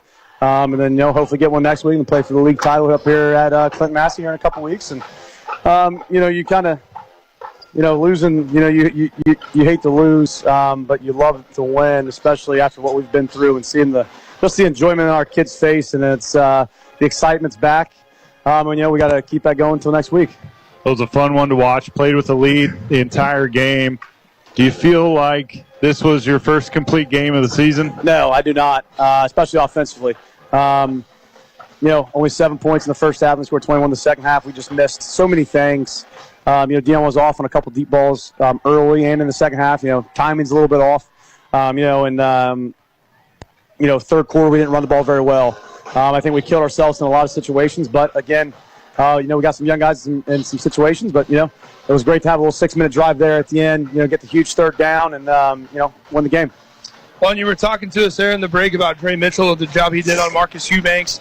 You were talking about Carter Saylor, Ty Spalding, all those guys on the defensive side. We saw Montana Wells had some big plays in that secondary. Talk about that defensive performance. I know they gave up a couple of scores there late, but some bad fields. Yeah, the one, we freaking had a bad snap and knee down by our punter, and just trying to keep it in front there. But overall, I thought defense played a lot better tonight. Had a little chip on our shoulder. Especially going against such a great receiver in Marcus. We said all week we're going to press him with Dre. Our most physical, long, lengthy DB, and play coverage over top of him. And I think going in the half, he had one catch, and I think he had 3 all night, maybe 3, 4, nothing big. Kept everything in front, and like we said, we're going to make other people beat us and play coverage behind it and take Marcus out of the game. And I think we did, a really, really good job of that. It was fun watching that defense, but flipping back over to the offensive side, I want to talk about Justin Morgan a little bit in that run game. Offensive line did a great job. He talked about slow third quarter rushing, but I told Greg in the broadcast it was nice getting to see him get rewarded with that touchdown in the ball game. Yeah, Justin, hasn't been healthy in 3 years, and so far this senior he's had a phenomenal senior year, and you wish you'd have him all 3 years healthy, because the kid's a game changer. He's a great kid, works his butt off. I'm just super excited to get him for 3 more weeks, and it's sad. It's already week 8. Seniors' time's dwindling down. We kind of talked about that last week, as they got 12 practices left, and we're going to make the best of them. We're going to give it hell. And one final thing, we've talked about, your message to the team after these games. What was your message to the team tonight after that first win? Damn, it felt good to get that win. Excuse my language, but man, did it feel good. It felt good for our kids just to see the excitement on their face.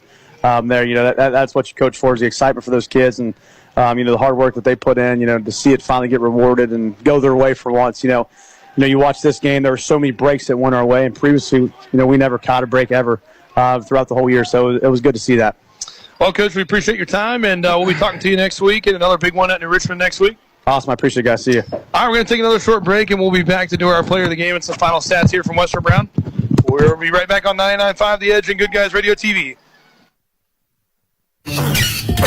That's you trying to fix the plumbing yourself to save a few bucks. Doing things yourself doesn't always end well. The same goes for insurance. That's why Auto Owners works with local independent agents who tailor coverage to meet your needs and offer discounts for life, home, car, and business insurance. Because sometimes you need a professional to get the job done right. That's simple human sense. Your local Auto Owners agent is Cooper Tarvin Insurance. Call 513-752-9960 or visit ctinsurance.net. At Kubota, we want to help you deliver a job done right. That's why we want you to know that new Kubota inventory is arriving daily. You have work to do. We have the reliable, durable, and versatile lineup to help you do it. Visit either Baxla Tractor location today for all of your equipment needs. Located just off State Route 32 in Seaman and Batavia, or online at baxlatractor.com. C103, 99.5 The Edge, and Good Guys Radio TV are your source for everything local. From Shack basketball by Osborne, Curry on the buzzer! To Shack baseball. Wells is going to try. He makes it. He's safe. Western Brown football. Throws it towards the end zone, and it's complete. To Shack volleyball. Hatton for the kill. It's good. Local fairs, festivals, and more. Ire to the finish line. Crosses the line to get the victory. Never miss a moment with C103, 99.5 The Edge, and Good Guys Radio TV.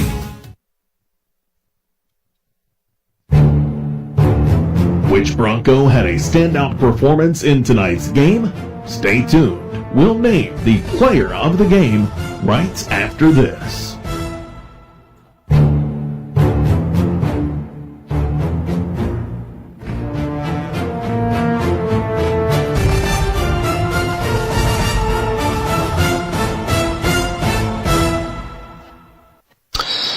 Welcome back in here to Western Brown. One final time, we're going to tie a ribbon on this one here as Western Brown gets their first win of the season.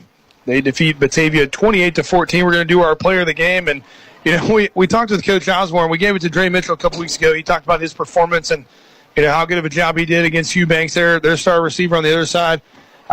We talked about Montana Wells. What a great game he had. He had some really good coverage game and some big tackles. We talked about Naomi Cover going perfect on extra points, and she's had a heck of a season kicking the football. But ultimately, we decided. He hasn't had a lot of time, the senior, and he's finally back from that injury. And, tonight it just seemed like he really changed kind of the feeling of that game early on. It just felt like Batavia, that first drive, they got a couple of quick completions, got the ball down the field a little bit, and then it just seemed like Carter Saylor, really kind of took over the game there, especially in that second and into the third quarter. He got the big sack. He had multiple pressures that just put Eads off of his spot and made him uncomfortable. And so we're going to go with Carter Saylor as our 99.5 The Edge player of the game tonight. Again, could have been probably 8 or 9 people we could have really given it to. But, we try to make sure we give it to somebody else each week. And, Carter Saylor, Coach Osborne's talked about his impact on this team and the way that, he can change a game like he did tonight. And, when push came to shove, Carter Saylor was giving that offensive line for Batavia some major fits, especially in that second quarter. Yeah, he really was early on in the ball game. He was in the backfield every other play, getting to the quarterback, applying pressure, had the sack early on, and and just a nice spark to see in this defense that's kind of struggled early on in the season, and getting him back after injury, heading into league play, and getting that win tonight's got to be big for this team. But Carter Saylor, big impact for this defensive front. And overall, like I said, DBs did a great job giving him time to get to the quarterback tonight. So it was an overall performance, but Carter Saylor, second game this season, great performance tonight. And again, he's playing defensive end, kind of did linebacker as a freshman and sophomore, so kind of changing position now, moving around that defensive end. And you know, it's one of those things where even if he only gets one sack or two, or, you know, you don't get credit for those pressures and the disruption that you cause. And really just, you know, the Batavia offense really struggled in that second quarter. And I think, you know, like you said, good coverage on the back end, but a lot of that was because the quarterbacks just absolutely could not set their feet and throw the ball. And Carter Saylor and some of those other guys on the front were a big part of that. So, again, Western Brown gets that first win of the season, 28-14 over Batavia. And, you know, Coach Osborne just said it. You never know. You give yourself a chance to win next week, go into Clinton Massey 2-1 in the league, and you never know what can happen. And, you know, they're going to focus 1 week at a time and try to prepare for New Richmond, but should be a great ball game down in New Richmond next Friday night. Yeah, that'll be a fun one to call. It's a great stadium and a great view for everyone that goes to that field. Home side, obviously, up on the hill, and got a great vantage point. A little bit far from the press box, so we might have to bring our binoculars next week, but that'll be a fun one to call. So, again, final score here, 28-14. Western Brown comes away with their first win of the season. We really appreciate you guys tuning in with us on a Friday night. We want to thank Lily Randolph back in the studio on the board for us tonight and making sure we sound good for you guys. Had some technical stuff going on there in the early game, and she helped us out through that, and as well as Brandon Rigdon, kind of the we'll call him the tech guru here for us, because I got to be honest with you, there's about 98% of the time where if something goes wrong, we have no idea how to fix it. So thanks to Brandon and running the camera up there. So we really appreciate everything that they're doing for us and helping us out. And, you know, appreciate you guys listening in and supporting us. And Western Brown finally coming through with their first win. Bengals got a tough one against the Lions this week coming to town. Bengals kind of reeling right now at offensive line. Not doing so well. Jake Browning is, you know, struggling a little bit, but they're going to try to right the ship against a good Lions team. Not sure who Ohio State has this week. Minnesota. So another Big Ten matchup for them. So all kinds of good football, playoff baseball. And unfortunately, the Reds out of it already. But, hey, you know, playoff baseball is my favorite time of year for sports. So thanks for tuning in with us. We'll catch you on the pregame huddle on Thursday with Coach Nick Osborne. And then we'll be back at you on Friday on 99.5 The Edge down from New Richmond for another SBAAC matchup. Thanks for tuning in on Friday night. We'll catch you next week right at The Edge.